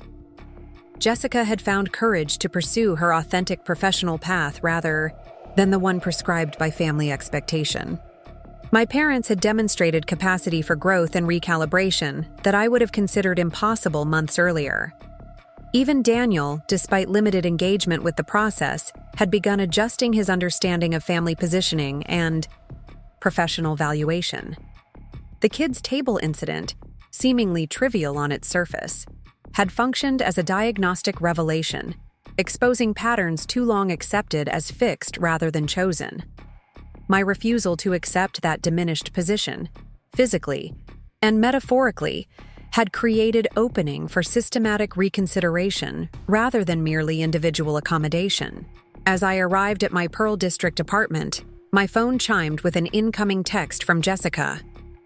Tonight felt different, better. Thank you for making that first call. The message captured something essential about transformation, whether in technical systems or family dynamics. Someone had to make the call, to recognize dysfunction, to refuse continued accommodation of flawed architecture, to initiate the delicate, complex work of integration and revision. In refusing the kids' table at my own celebration dinner, I had made that call in the most literal sense. The ripple effects continued expanding outward, reshaping relationships and recalibrating understanding in ways I couldn't have fully anticipated when I stepped away from that diminished position and chose instead to create alternative structures of recognition and celebration. The Boston Conference would represent another threshold, my parents witnessing my professional identity directly rather than through the distorting lens of family hierarchy. The Thompson framework would continue evolving through implementation at Cascade Health. Jessica's community medicine residency would open new possibilities for collaborative problem-solving across our previously siloed professional domains. None of these developments would have been possible had I accepted placement at the kids' table that night at the Riverview Steakhouse. Sometimes transformation begins with a simple refusal, a decision to stop accepting positions that diminish, rather than honor authentic identity and genuine achievement. Sometimes the most powerful call is the one that says, simply and clearly, no more. The Boston skyline glittered against the dark October sky as I stood at the hotel room window, rehearsing key points of tomorrow's keynote address. The 17th floor view provided a stunning panorama of the harbor and city lights, but my focus remained on the tablet in my hand, reviewing slides and transition points one final time. "Emma, it's Mom and Dad. We're in the lobby." My mother's voice through the phone carried a note of excitement I rarely associated with her engagement with my professional life. Their flight had arrived earlier than expected, allowing them to join me for dinner rather than waiting until tomorrow's conference. "I'll be right down," I replied, setting aside the presentation materials. The elevator descended smoothly, giving me a moment to adjust my perspective from keynote speaker to daughter. The dual identity felt less contradictory than it once had. The evolving family dynamic, creating space for my professional self to exist without diminishment or translation. In the elegant lobby, my parents stood near a marble column, looking slightly out of place among the technology executives and healthcare professionals gathered for tomorrow's conference. My father wore the same suit he reserved for important court appearances. My mother had chosen a conservative dress appropriate for a formal academic setting. Their attire reflected their conception of a professional technology conference, slightly misaligned with the actual business casual reality, but touching in its intention to honor the occasion. "Emma!" My mother embraced me warmly. "The hotel is beautiful, and we saw your name on the conference welcome banner. Keynote speaker, Emma Thompson, Director of Operations, Evergreen Digital Solutions." The pride in her voice was genuine, not the polite acknowledgement of years past, but authentic recognition of professional achievement. My father extended his hand toward the restaurant adjacent to the lobby. "We thought you might join us for dinner, if you're not already committed to conference events this evening," he suggested, maintaining the careful boundary-respecting approach that had characterized recent interactions. "I'd like that," I confirmed, leading them toward the restaurant. "The speaker reception doesn't begin until tomorrow after the keynote." As we were seated at a table overlooking the harbor, my father studied the wine list with the same focused attention he brought to legal briefs. "A celebration is in order," he declared, selecting a premium Cabernet. "Our daughter delivering the keynote at a national healthcare technology conference deserves proper acknowledgement." The phrasing, "our daughter," rather than Emma, delivering the keynote, rather than the diminishing "giving a presentation" he might have used months earlier, reflected ongoing evolution in perception and language. Small linguistic shifts, signaling larger transformational understanding. "Are you nervous about tomorrow?" my mother asked as our wine was poured. "Focused, not nervous," I clarified. "I've been presenting the Thompson framework to technical audiences for months. Tomorrow simply involves adapting the content for a broader healthcare audience." My father nodded approvingly. "Good distinction. Preparation eliminates nervousness, leaving only appropriate focus." He raised his glass. "To Emma, whose framework will improve healthcare integration across the country." We touched glasses, the moment uncomplicated by the hierarchical positioning that would have characterized similar occasions in the past. My achievement existed on its own terms, neither elevated above nor diminished below other family members. Accomplishments, but recognized for its specific merit and impact. As we enjoyed dinner, my parents shared updates from Portland, Daniel and Amanda's announcement that they were expecting their first child, Jessica's excitement about beginning her community medicine residency, developments in my father's law practice and my mother's volunteer work with educational nonprofits. The conversation flowed naturally, without the careful self-editing and role performance that had historically characterized family interactions.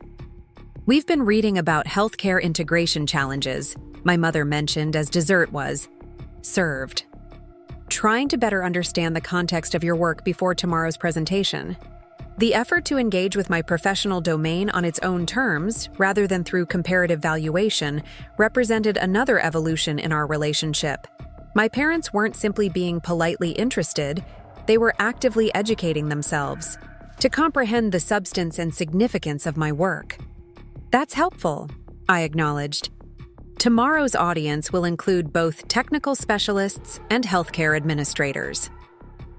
The keynote needs to bridge those perspectives, technical enough to establish credibility with system architects, but accessible enough for executives, focused on operational outcomes.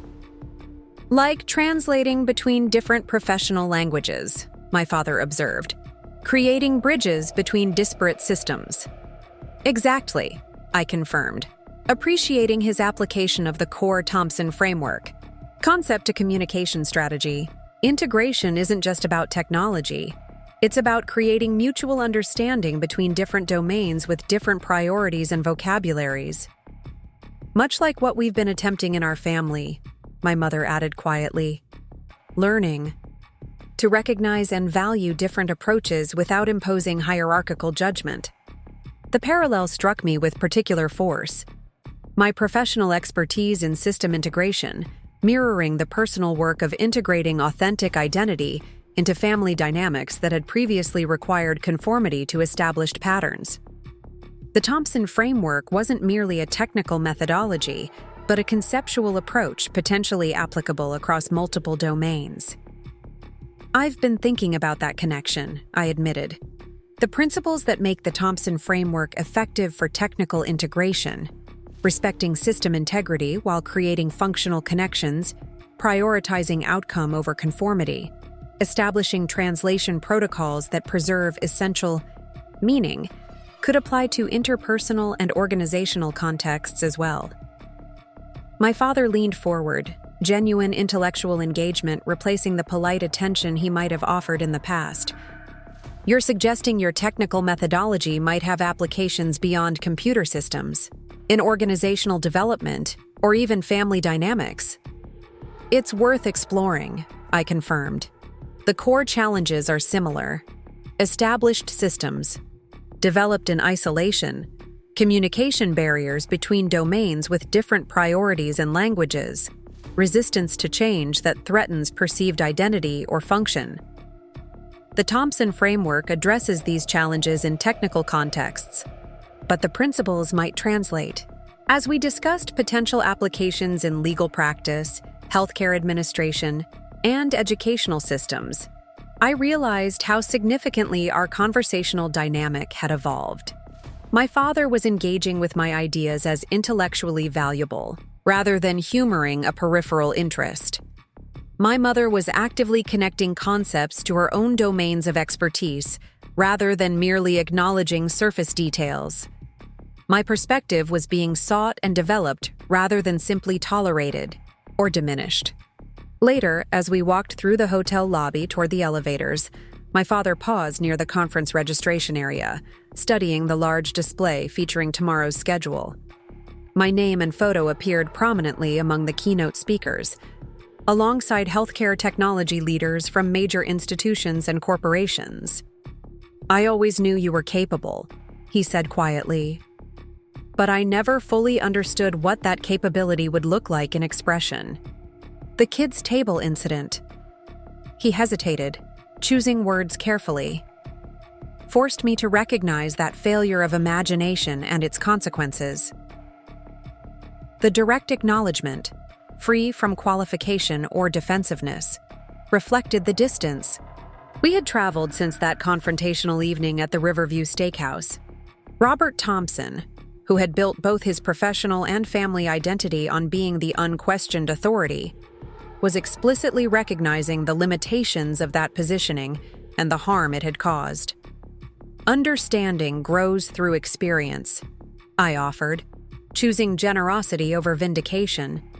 You're here now, engaging with my professional reality directly rather than through preconceived frameworks. That matters more than past limitations. My mother, who had been studying the conference materials displayed nearby, joined us with emotion visible in her expression.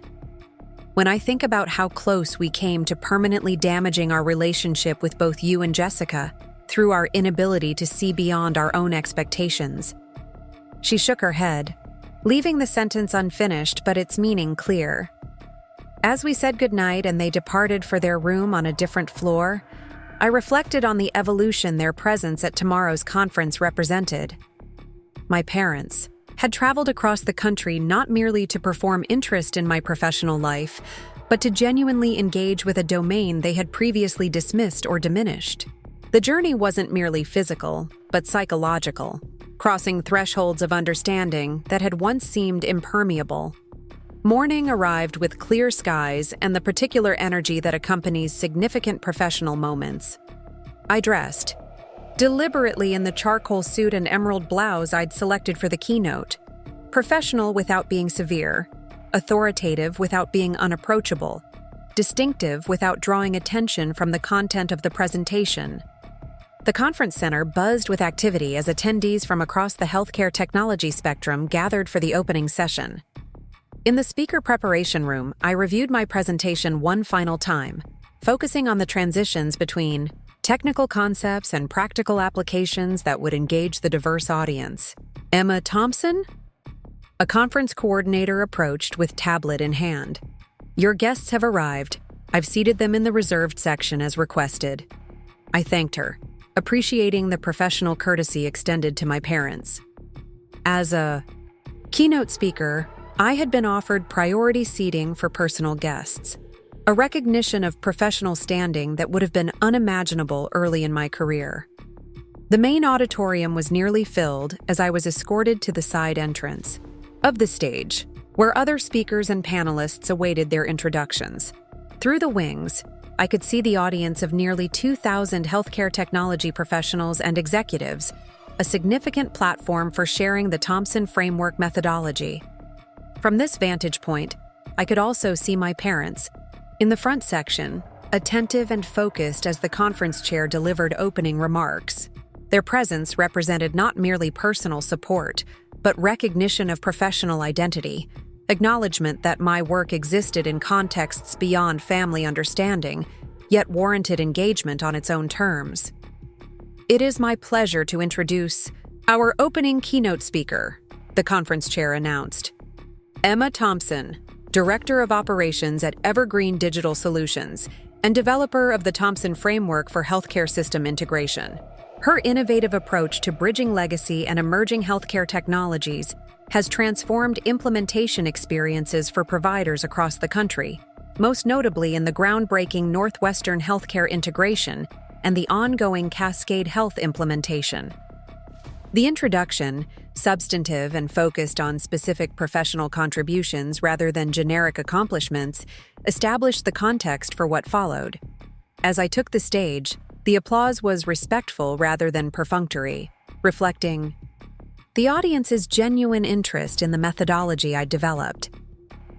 Healthcare technology integration presents unique challenges, I began, the presentation flowing naturally after weeks of preparation. Systems developed in isolation must communicate effectively without compromising essential functions. Patient data must move seamlessly across platforms while maintaining security and compliance. And perhaps most importantly, technical implementation must support rather than disrupt the actual delivery of healthcare services. As the keynote progressed, I moved from theoretical framework to practical application, illustrating principles through case studies from the Northwestern implementation and preliminary findings from Cascade Health. The audience remained engaged throughout, particularly during discussions of maintaining system integrity while creating functional connections between disparate technologies. The Thompson framework isn't merely a technical methodology, I explained, approaching the presentation's conclusion. It's a conceptual approach to integration that prioritizes function over conformity, outcome over ideology, and collaboration over control. These principles apply whether we're connecting electronic health records with pharmacy systems or bridging communication between clinical and administrative domains. From the front section, my father nodded thoughtfully, clearly following the conceptual framework and its implications beyond technical application. My mother's expression reflected similar engagement, not the polite attention of obligation, but genuine intellectual interest in the substance being presented. As the keynote concluded with specific recommendations for healthcare organizations approaching complex integration challenges, the audience response was enthusiastic and sustained. The questions that followed during the moderated discussion focused on practical implementation details and potential applications across different healthcare contexts, evidence that the methodology had resonated with both technical specialists and administrative leaders. Following the session, the conference area transformed for the networking reception. Colleagues from other healthcare technology firms approached to discuss potential collaborations. Representatives from hospital systems inquired about implementation methodologies. Academic researchers explored possibilities for studying outcomes of the Thompson framework in diverse healthcare environments. Throughout these professional interactions, I remained aware of my parents observing from a respectful distance, present and engaged, but careful not to intrude on professional exchanges.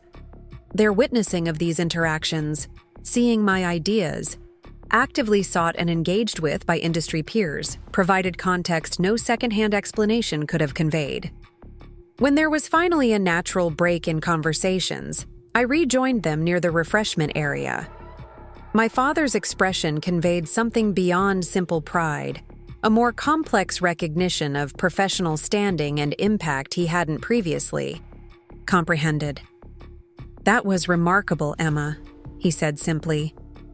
"The framework you've developed is genuinely transformative, not just technically sophisticated, but conceptually elegant.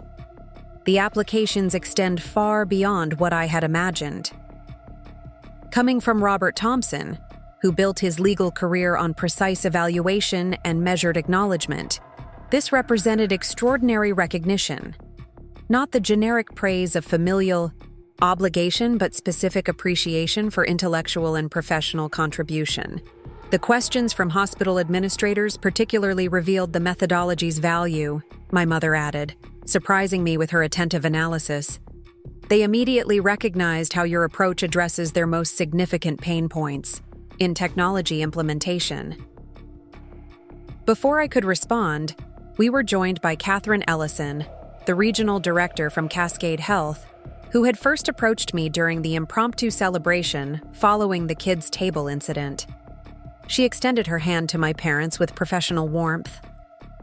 "Mr. and Mrs. Thompson, I'm Catherine Ellison from Cascade Health Network.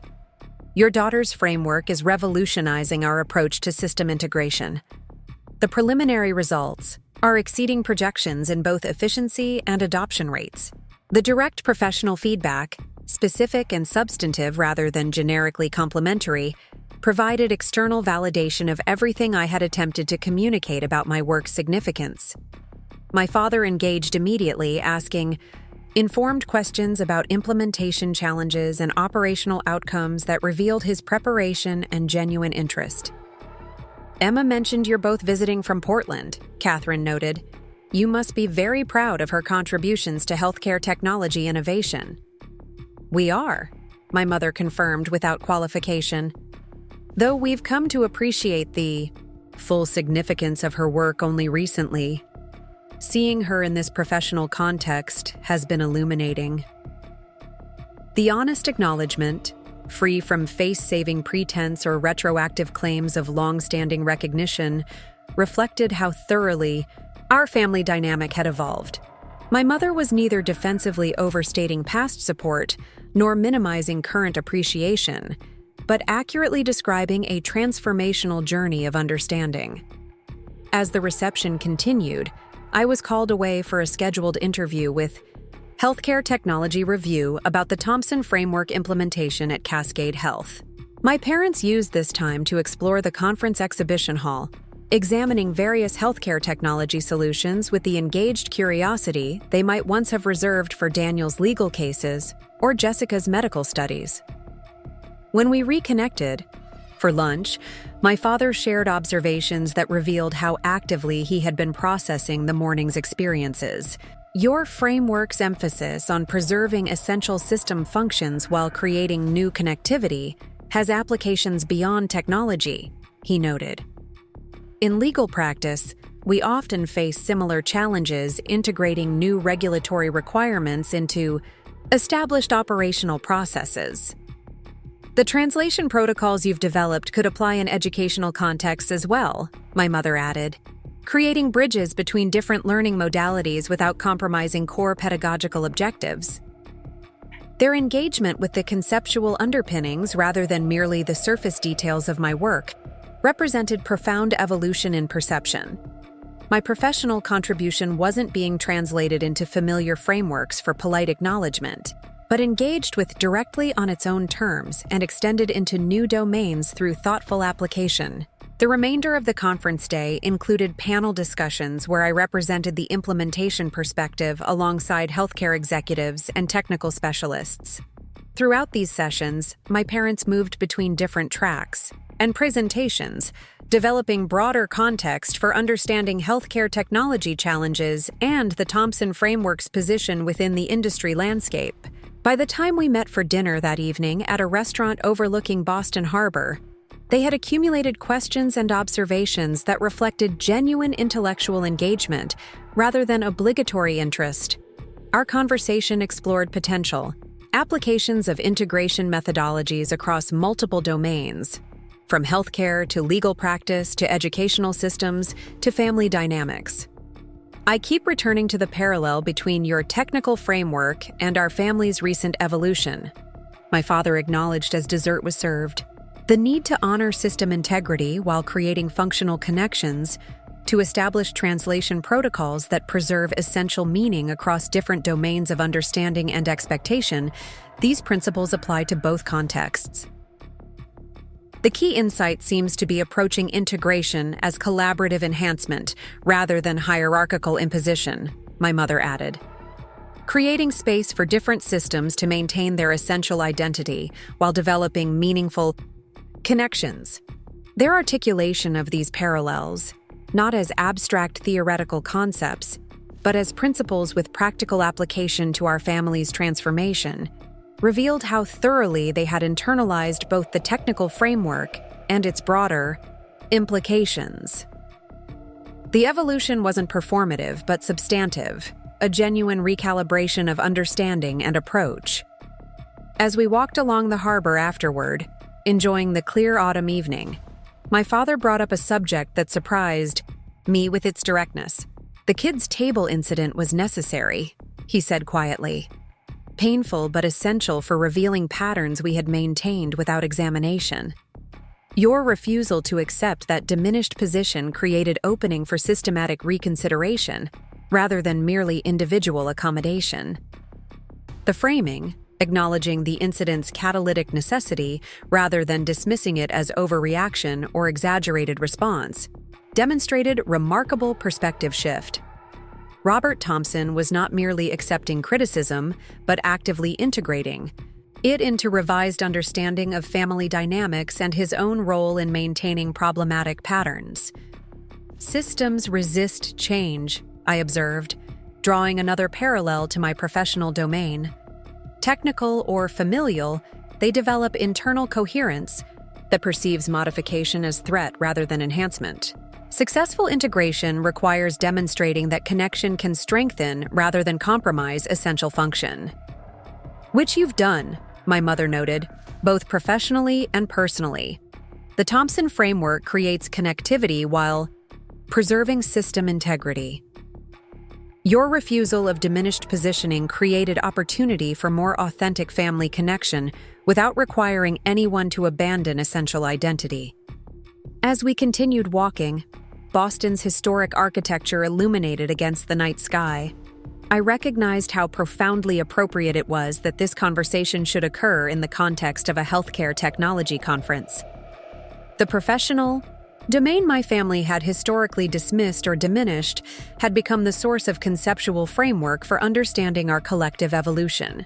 The Thompson framework wasn't merely a technical methodology, but a metaphorical structure for approaching integration challenges across multiple domains, including the delicate, complex work of reconciling authentic identity with family belonging. My professional expertise, once considered peripheral to family values, had become central to articulating principles that guided our evolving relationships.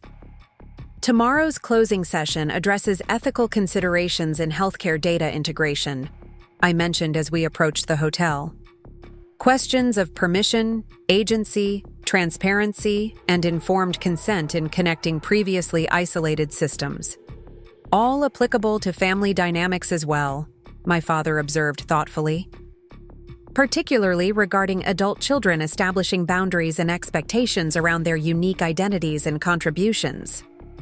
The parallel wasn't forced or superficial, but revealed genuine recognition of common principles operating across different contexts. My father wasn't merely being supportive of my professional identity, but actively integrating its conceptual framework into his understanding of interpersonal dynamics and ethical engagement. As we said goodnight in the hotel lobby, my mother embraced me with uncharacteristic emotion. "Thank you for allowing us to be part of this," she said quietly. "For creating space for our understanding to evolve, rather than simply withdrawing from a system that failed to recognize your value." The acknowledgement, direct and unqualified, reflected how thoroughly she understood the choice I had made in maintaining engagement with family dynamics while refusing diminished positioning. I had neither accepted the kids' table assignment nor abandoned family connection entirely, but created alternative structures for recognition and relationship. "Integration is preferable to either conformity or isolation," I replied, echoing a key principle from the morning's keynote. "But it requires active participation from all involved systems." My father nodded, understanding the implicit acknowledgement of his and my mother's willingness to engage in transformational process rather than defending established patterns. "Some systems prove more adaptable than they initially appear," he noted with unexpected humility, particularly when presented with clear evidence of dysfunction and viable alternatives for connection. As I returned to my room to prepare for tomorrow's closing conference sessions, I reflected on the distance we had collectively traveled since that confrontational evening at the Riverview Steakhouse. My refusal to accept placement at the kids' table during my own celebration dinner had initiated cascading reconsiderations of patterns long accepted as fixed rather than chosen. The Thompson framework had evolved from technical methodology to metaphorical structure for understanding integration across multiple domains. My professional identity had transformed from peripheral family interest to central contributor of conceptual understanding. Relationships previously defined by hierarchical positioning had recalibrated toward recognition of diverse but equally valuable paths and perspectives. None of these developments would have been possible had I accepted that diminished position. At the Riverview Steakhouse. The kids' table incident, seemingly trivial in isolation, had functioned as diagnostic revelation of systemic patterns requiring fundamental recalibration rather than superficial adjustment. Tomorrow's closing conference sessions would address ethical considerations in healthcare data integration. My parents would witness these discussions before returning to Portland with expanded understanding of both my professional domain and its conceptual applications beyond technical systems. Jessica would begin her community medicine residency with newfound clarity about authentic professional identity. Daniel and Amanda would prepare for parenthood within a family system evolving toward more genuine recognition of individual paths and contributions. The Thompson framework would continue expanding through implementation at healthcare organizations nationwide, creating improved integration between previously isolated systems. The parallel framework operating in our family dynamics would similarly continue evolving, creating space for authentic expression while maintaining essential connection. Integration wasn't merely a technical challenge, but a fundamental approach to navigating complexity in multiple domains. Honoring system integrity while creating functional connections, establishing translation protocols that preserve essential, meaning prioritizing collaborative enhancement over hierarchical imposition. These principles applied whether connecting electronic health records with pharmacy systems or reconciling authentic identity with family belonging. As professionals across the healthcare technology landscape engaged with the Thompson framework, methodology. My family was similarly engaging with its underlying principles in personal context.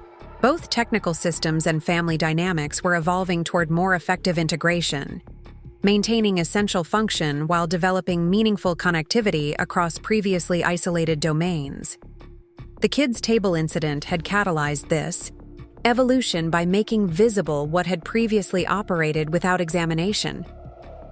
My call that evening, first literally to Olivia, then metaphorically in refusing diminished positioning, had initiated transformational processes in both professional and personal domains. Some calls once made cannot be unmade. Some thresholds once crossed allow no return to the narrower space that came before. The integration timeline for Memorial West is aggressive but achievable, I explained, gesturing toward the projection screen where our implementation schedule was displayed. Phase 1 deployment will focus on connecting their emergency department systems with pharmacy and laboratory databases, establishing the foundation for broader integration in subsequent phases. 8 months had passed since the Boston Healthcare Conference, where my parents had first witnessed my professional identity in its natural context. The Thompson framework had gained significant traction across the healthcare technology sector. During that time, with implementations now active or planned at 14 hospital systems nationwide. Today's meeting focused on our newest client, Memorial West Medical Center, a mid-sized hospital in Seattle facing critical integration challenges. Emma's assessment is conservative, Olivia added from her position at the conference table. The Thompson framework implementation at Cascade Health achieved connectivity benchmarks 23% ahead of projected timelines. We have every reason to expect similar efficiencies at Memorial West, particularly given their newer infrastructure. Richard Henderson nodded, making notes on his tablet.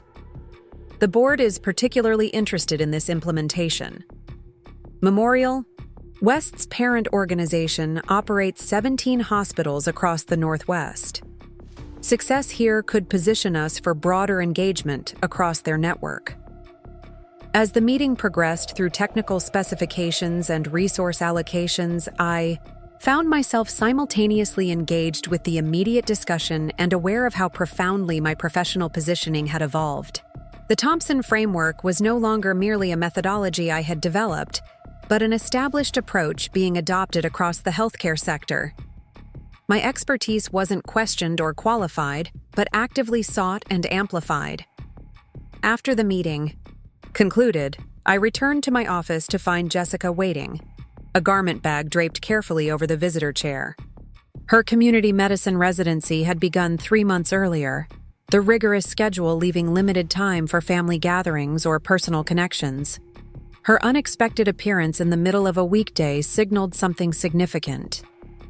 Emergency. Shopping intervention, she announced, lifting the garment bag.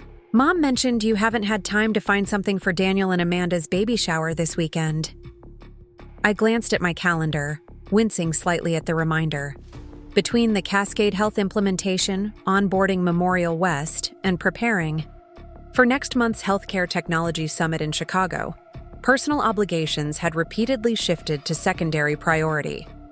I was planning to order something online tonight, I admitted, clearing space on my desk. But in-person shopping assistance is definitely welcome. What did you find? Jessica unzipped the garment bag to reveal not baby items, but a deep blue dress with architectural lines and subtle detailing. "Not for the baby," she clarified, noting my confusion. "For you. Mom mentioned you'd probably show up in whatever work clothes you were wearing Friday, and while your professional wardrobe is impressive, you should look like a celebrated aunt at this event, not director of operations." The thoughtful intervention, addressing actual need rather than invented obligation, represented another evolution in our sibling relationship. Jessica wasn't performing duty or seeking approval, but offering genuine support based on understanding of my professional demands and personal tendencies. "It's perfect," I acknowledged, examining the dress. "I genuinely hadn't thought about what I'd wear. The Memorial West implementation plan is due Thursday, and I've been focused on finalizing resource allocations." Jessica nodded, familiar with the consuming nature of professional responsibility from her own medical training. I figured as much. "The shower starts at 3 on Saturday. I can pick you up at 2:30, so you don't have to worry about driving or parking." The coordinated support, addressing multiple potential friction points rather than creating additional obligations, reflected Jessica's emerging practice identity as much as our evolving relationship. Her community medicine approach emphasized removing barriers to care rather than simply prescribing treatments, understanding patient contexts rather than imposing standardized solutions. "How's the residency going?" I asked, setting aside the dress to focus on my sister. "We've barely had time to talk since you started." Jessica settled into the visitor chair, fatigue and animation competing in her expression. "Challenging in the best possible ways.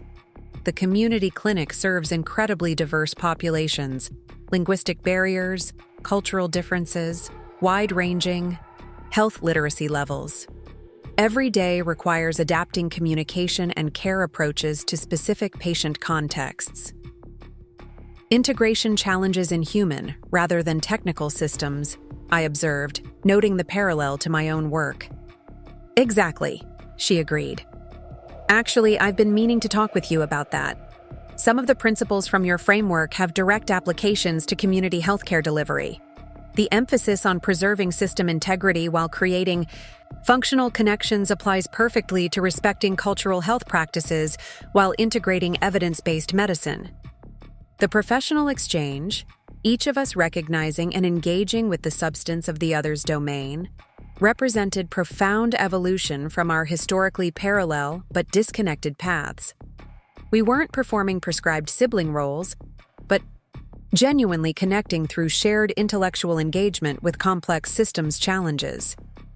The translation protocols might be particularly relevant, I suggested, referring to a key component of the Thompson framework. Creating standardized interfaces between systems with different internal languages and priorities. Jessica nodded enthusiastically. "That's exactly what we're struggling with at the clinic. Different medical specialties, social services, community resources, all operating with different terminologies, priorities, and success metrics. Patients get lost in the gaps between systems." As our discussion developed around potential applications of integration principles to community healthcare coordination, I was struck by the natural synergy between our professional domains. The artificial separation maintained by family hierarchical valuation had obscured genuine complementarity between our approaches and expertise. "I should let you get back to work," Jessica said eventually, glancing at her watch. "My shift starts in an hour, but I'd love to continue this conversation. Maybe we could meet for coffee next week? I'd like to explore more formally how the Thompson framework might apply to care coordination challenges." The proposed meeting, professional in focus rather than merely familial in obligation, represented another threshold crossed in our evolving relationship. Jessica wasn't seeking sisterly connection separate from professional identity, but engaging directly with the intersection of our respective domains and expertise. "Absolutely," I agreed. "I'll make time whenever works with your schedule." After Jessica departed, I returned to the Memorial West implementation planning, my thoughts periodically returning to our conversation. The potential application of the Thompson framework beyond technical systems into healthcare delivery models suggested broader relevance than I had initially conceived. Integration challenges existed across multiple domains: technical, organizational, clinical, familial, with common principles potentially applicable despite contextual differences. Saturday afternoon arrived with Portland displaying perfect early summer weather: clear skies, moderate temperature, flowering trees, and gardens at peak bloom. Jessica arrived precisely at 2:30, her scrubs replaced by a casual dress that nonetheless showed careful attention to the occasion. "You look nice," she commented as I emerged from my apartment building in the blue dress she had selected, a proper celebrated aunt rather than a technology executive. "Thanks to your intervention," I acknowledged, settling into the passenger seat of her practical hybrid sedan. Without it, I'd absolutely be wearing whatever was left from Friday's meetings. As we drove toward Daniel and Amanda's suburban home, Jessica updated me on developments at the community clinic, including a grant proposal she was developing to improve integration between medical services and social support resources for vulnerable populations. The professional exchange felt natural rather than performative, genuine sharing of meaningful work rather than obligatory reporting of acceptable achievements. Daniel and Amanda's home reflected their particular aesthetic: traditional architecture with contemporary interior styling, carefully balanced between classic and modern elements. The baby shower decorations followed similar principles: tasteful arrangements in gender-neutral colors, catering that balanced sophistication with accessibility, music selected for ambiance rather than attention. Our mother greeted us in the entryway, her expression brightening at seeing both daughters arriving together. "You're here! And Emma, that dress is perfect for today." "Jessica's selection," I explained. "She conducted an emergency shopping intervention yesterday. Apparently, showing up in office clothes would have violated some unwritten baby shower protocol." My mother laughed, the sound relaxed and genuine rather than performative. "She's not wrong. Though knowing Amanda, she would have appreciated your professional aesthetic regardless." The easy exchange, free from tension or careful self-editing, reflected ongoing evolution in our family communication patterns. Humor wasn't deployed defensively or at others' expense, but as genuine connection point. References to my professional identity weren't diminishing or qualified, but matter-of-fact acknowledgments of established reality. The gathering included Amanda's extended family, colleagues from both her environmental law practice and Daniel's firm, and friends from various life stages. Our father was engaged in animated conversation with Amanda's father near the elaborate beverage station, discussing either legal precedents or golf techniques. The animated hand gestures could have indicated either topic. Daniel approached. As we entered the main gathering space, embracing each of us with uncharacteristic demonstrativeness. Impending fatherhood had softened his typically reserved demeanor, creating space for emotional expression previously channeled primarily through professional achievement. "The celebrated aunts have arrived," he announced, guiding us toward Amanda, whose pregnancy had entered its final trimester. "Now we can officially begin the festivities." Amanda greeted us warmly, her environmental law career temporarily paused as she prepared for maternity leave. "Emma, Jessica, I'm so glad you both could make it. I know how demanding both your schedules are these days." The acknowledgement, recognizing professional demands without qualification or hierarchy, represented another subtle shift in family dynamics. Amanda had always engaged with Daniel's sisters as individuals rather than extensions of family identity, but the explicit recognition of our professional commitments as equivalently significant marked evolution in collective understanding. As the celebration progressed through traditional baby shower activities, games designed to minimize embarrassment while maximizing connection, gift opening accompanied by appropriate appreciation, food and drink supporting extended conversation, rather than dominating attention, I observed the gathering with newfound awareness of integration patterns at work. Different family systems were establishing connection points while maintaining distinct identities. Translation protocols were enabling communication across diverse domains of experience and expectation. Collaborative engagement was creating shared meaning without requiring conformity to singular perspective or approach. The principles underlying the Thompson framework were visible in this social context, just as in technical or organizational systems. My father joined me near the refreshment table, his expression reflective. "I've been thinking about our conversation in Boston," he said, selecting a small appetizer from the elaborate display. "About integration principles applying across different domains." "I was just observing the same patterns here," I acknowledged. "Different family systems connecting while maintaining distinct identities, translation protocols enabling cross-domain communication." He nodded, studying the gathering with professional analytic focus.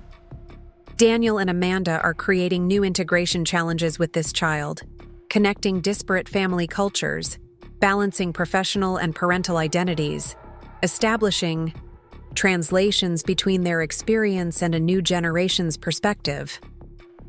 The observation, thoughtful and substantive rather than merely sentimental, reflected ongoing evolution in my father's engagement with family dynamics.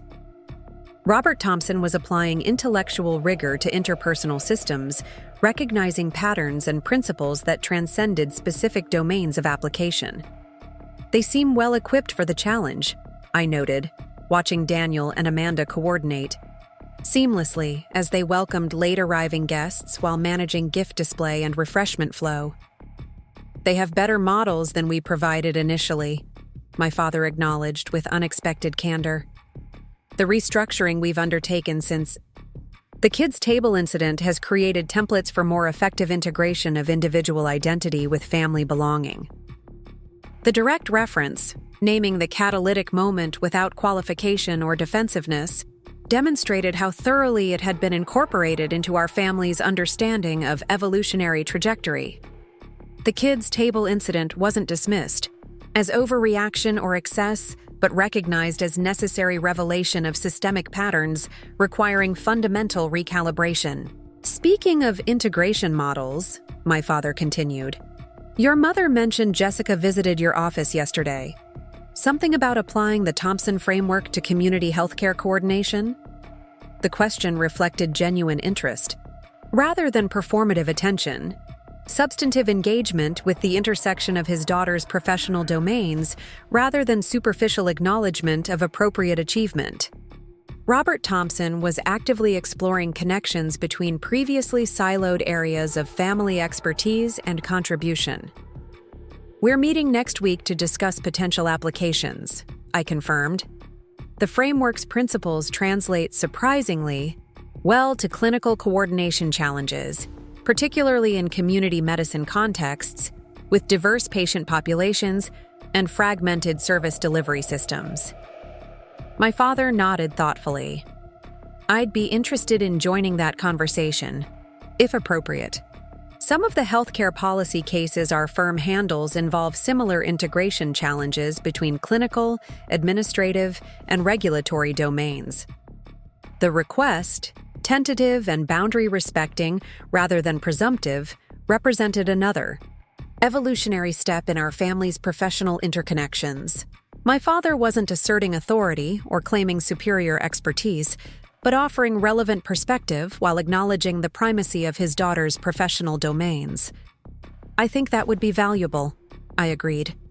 Jessica mentioned regulatory compliance as a significant barrier to effective care coordination. Your experience with healthcare policy implementation could provide important context. As gift opening commenced in the adjacent living room, we rejoined the larger gathering, the professional exchange naturally transitioning to social participation.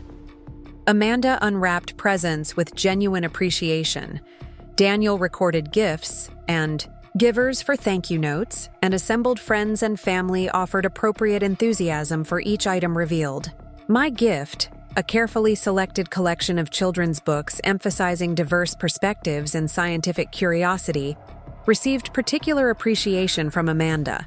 who had specifically mentioned wanting to establish early literacy practices regardless of the child's eventual interests or aptitudes.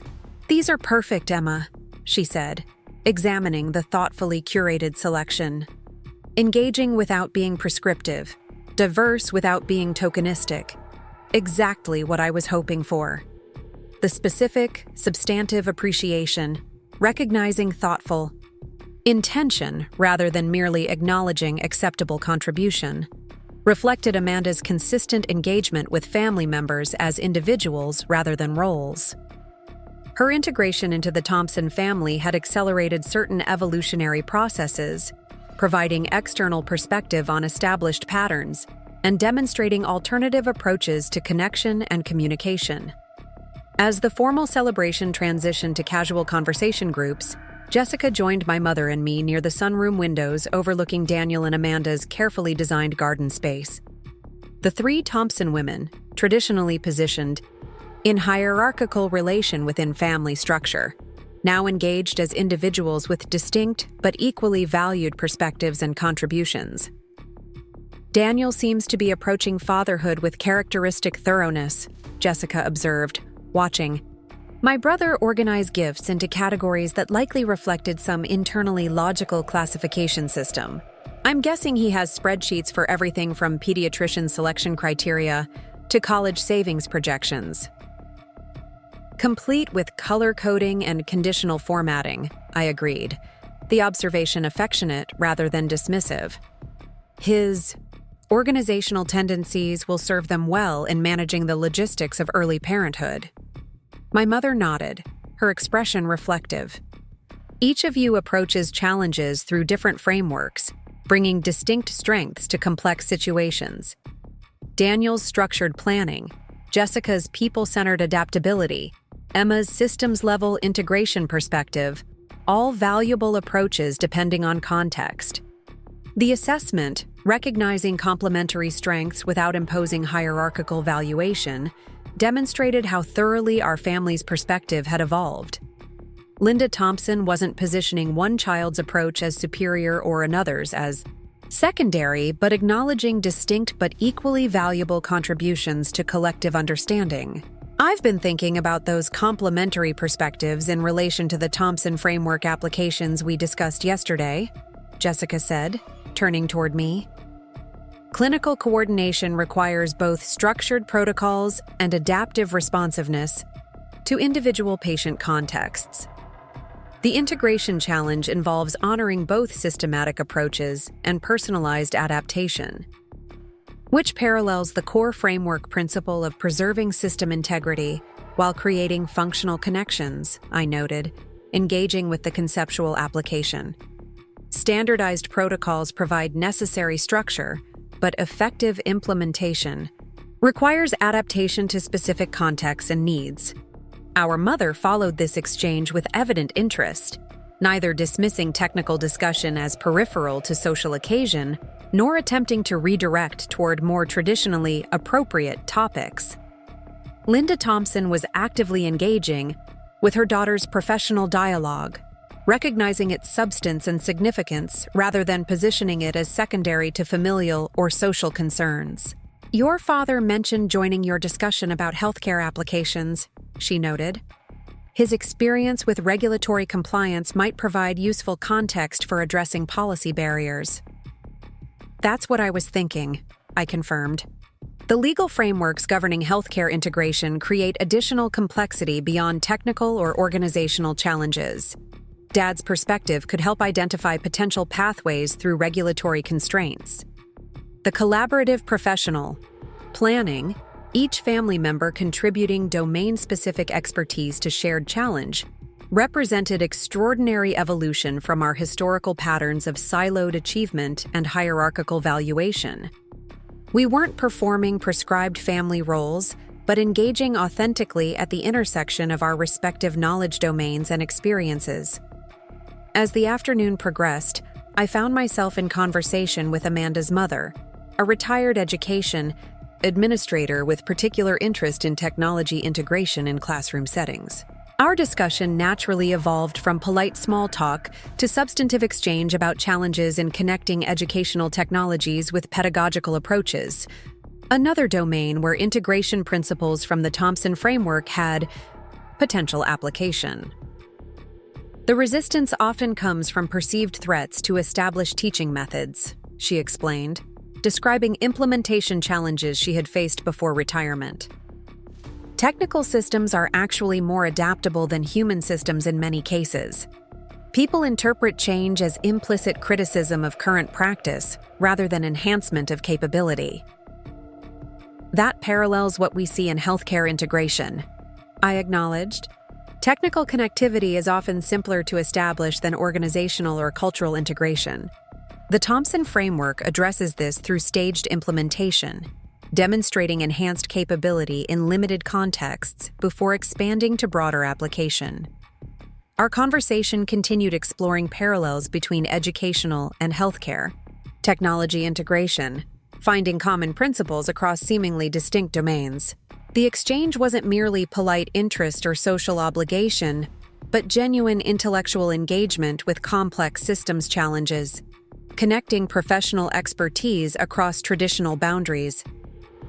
Later, as Jessica and I prepared to depart, Daniel approached with uncharacteristic hesitancy. "I've been meaning to talk with both of you about something," he began, guiding us toward a quiet corner of the kitchen.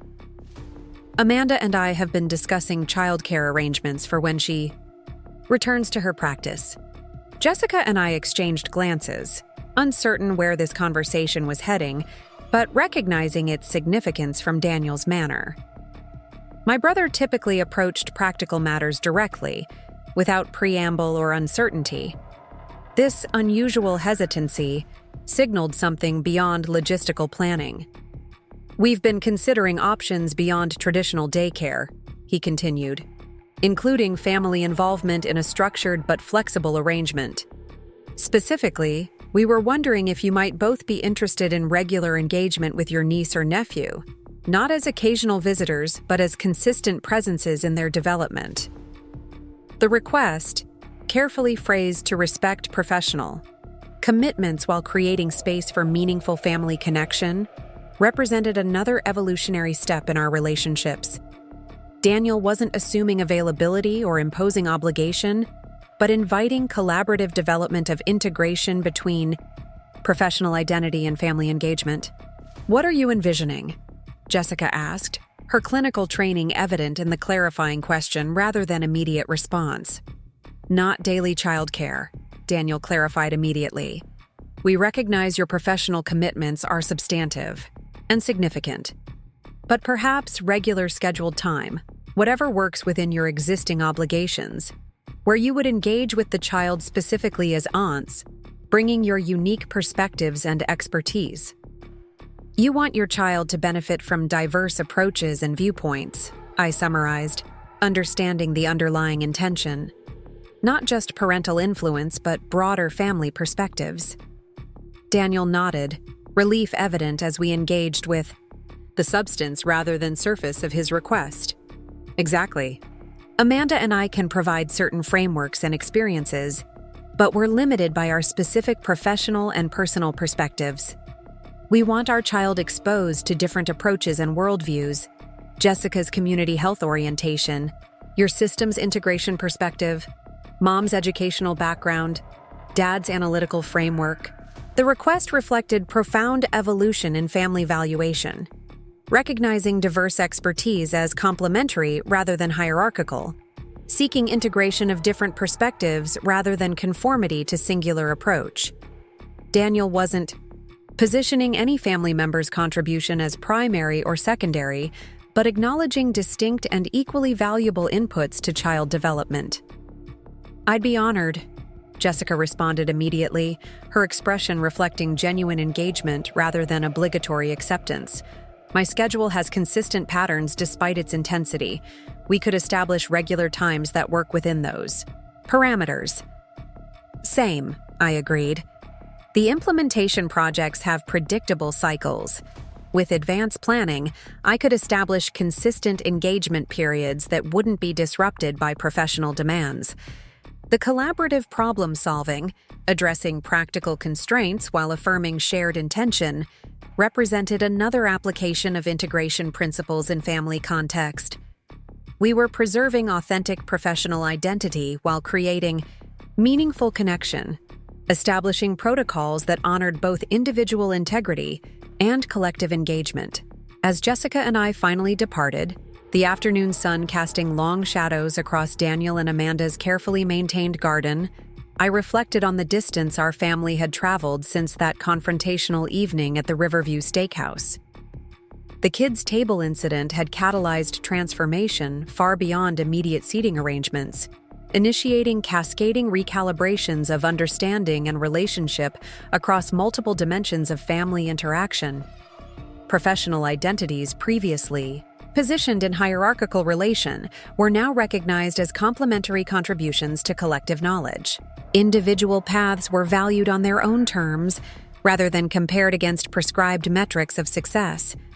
Family connection was strengthened through recognition of authentic difference rather than enforcement of superficial conformity. The Thompson framework had evolved from technical methodology to conceptual approach applicable across multiple domains, from healthcare technology integration to clinical coordination, from educational implementation to family dynamics. The principles that made it effective for bridging disparate computer systems proved equally valuable for connecting different domains of human experience and expertise. None of these developments would have been possible had I accepted placement at the kids' table during my own celebration dinner. That moment of refusal, choosing authentic identity over prescribed diminishment, had created opening for systemic reconsideration rather than merely individual accommodation. Some calls, once made, continue resonating through expanding circles of relationship and understanding, transforming not just immediate circumstances but fundamental patterns of connection and valuation. 1 year later, to the day of the baby shower, our entire family gathered at Cloudbreak Coffee, the neutral ground that had hosted our first honest family conversation following the kids' table incident. Daniel and Amanda's daughter, Eliza, named in my honor despite my protests that it wasn't necessary, sat contentedly in Jessica's lap, watching the world with curious eyes that already showed signs of our family's trademark intensity. The occasion wasn't a formal celebration, but something more significant. The first meeting of what we had tentatively named the Thompson Collaborative, a multidisciplinary initiative combining our professional domains to address healthcare integration challenges in underserved communities. Jessica's community medicine expertise, my systems integration methodology, Daniel's healthcare law experience, our father's regulatory knowledge, and our mother's educational background had converged into a cohesive approach that none of us could have developed independently. The pilot program at the community clinic has already demonstrated promising results, Jessica explained, referencing data displayed on her tablet. Patient navigation through previously fragmented services has improved by 38% since implementing the modified Thompson framework protocols. The regulatory compliance documentation has been approved at both state and federal levels, my father added, his expertise in healthcare policy providing critical pathways through administrative barriers. The model meets all requirements while minimizing bureaucratic overhead for providers. Daniel nodded, bouncing little Eliza on his knee as he contributed his perspective. The legal structure we've established creates sustainable partnerships between the clinic, social service agencies, and technology providers. The framework provides both protection and flexibility for all participants. As we continued reviewing preliminary outcomes and planning next implementation phases, Amanda arrived with coffee refills for everyone, settling beside Daniel and taking Eliza onto her lap. The baby immediately reached for Amanda's tablet, recognition of meaningful objects already developing in her 7-month-old awareness. Future systems architect, I suggested, watching Eliza's focused attention on the screen's patterns and movements. Or community health advocate, Jessica countered with a smile. Maybe both, our mother offered. or something entirely different that combines aspects of multiple domains in ways we haven't yet imagined. The observation captured something essential about our family's evolution, recognizing that integration doesn't merely connect existing systems, but create space for entirely new possibilities to emerge from those connections. The Thompson framework, both in its technical applications and its metaphorical extensions, wasn't simply about bridging disparate systems, but about generating novel approaches through those bridging relationships. As we concluded our meeting and prepared to depart for various professional obligations, I paused to appreciate the scene before me. My family engaged in meaningful collaborative work that honored each member's authentic identity and expertise, connected through recognition of complementary contribution rather than hierarchical positioning. The distance traveled from prescribed roles and diminished positions to this integrated engagement represented transformation I couldn't have imagined possible when I first refused placement at the kids' table during my celebration dinner. Some moments of refusal become foundations for entirely new structures of relationship and understanding. Some calls initiate cascading recalibrations that continue expanding through widening circles of connection and possibility. The kids' table incident, seemingly trivial in isolation, had catalyzed profound evolution across multiple dimensions of family interaction and professional engagement, creating space for authenticity to flourish within meaningful connection rather than despite it. As I gathered my materials and prepared to return to my office for afternoon meetings, my father approached, his expression thoughtful. "You know," he said quietly, "I've been thinking about that evening at the Riverview Steakhouse. How a single moment of refusal can illuminate patterns invisible until challenged. Your decision that night created opening for all of this."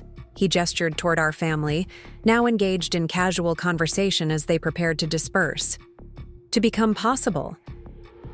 I nodded, recognizing the truth in his observation. Integration requires establishing boundaries as much as creating connections. Sometimes we need to refuse diminished positioning to create space for more authentic engagement. A principle applicable across multiple domains, he acknowledged with a slight smile, referencing the language of the Thompson framework, including family dynamics. As we left Cloudbreak Coffee and returned to our respective professional spheres, Jessica to her community clinic, Daniel to his law practice, our parents to their various engagements, and I to the ongoing Memorial West implementation, I carried with me profound appreciation for the integration of personal authenticity and family connection that had emerged from that initial moment of refusal. The Thompson framework continued expanding through technical implementations across healthcare systems nationwide, creating improved integration between previously isolated technologies. The parallel framework operating in our family dynamics similarly continued evolving, creating space for authentic expression while maintaining essential connection across diverse domains of experience and expertise. Some thresholds, once crossed, allow no return to the narrower space that came before. Some calls, once made, continue resonating through expanding circles of relationship and understanding. The decision to refuse the kids' table at my own celebration dinner had initiated transformation far beyond that immediate context, creating opening for more authentic engagement across multiple dimensions of personal and professional identity. The most powerful call I had ever made wasn't to Olivia Chen. That evening at the Riverview Steakhouse arranging alternative celebration. It was the internal decision to stop accepting positions that diminished, rather than honored authentic identity and genuine achievement. To refuse participation in patterns that limited rather than expanded possibilities for meaningful connection and contribution. That call continued resonating, creating widening circles of transformation across family dynamics, professional relationships, and conceptual frameworks for approaching complex integration challenges. The Thompson framework, in both its technical applications and metaphorical extensions, had emerged from that catalytic moment of refusal, evolving into methodologies for creating authentic connection while preserving essential integrity across multiple domains of human experience. Up next, you've got 2 more standout stories right on your screen. If this one hit the mark, you won't want to pass these up. Just click and check them out.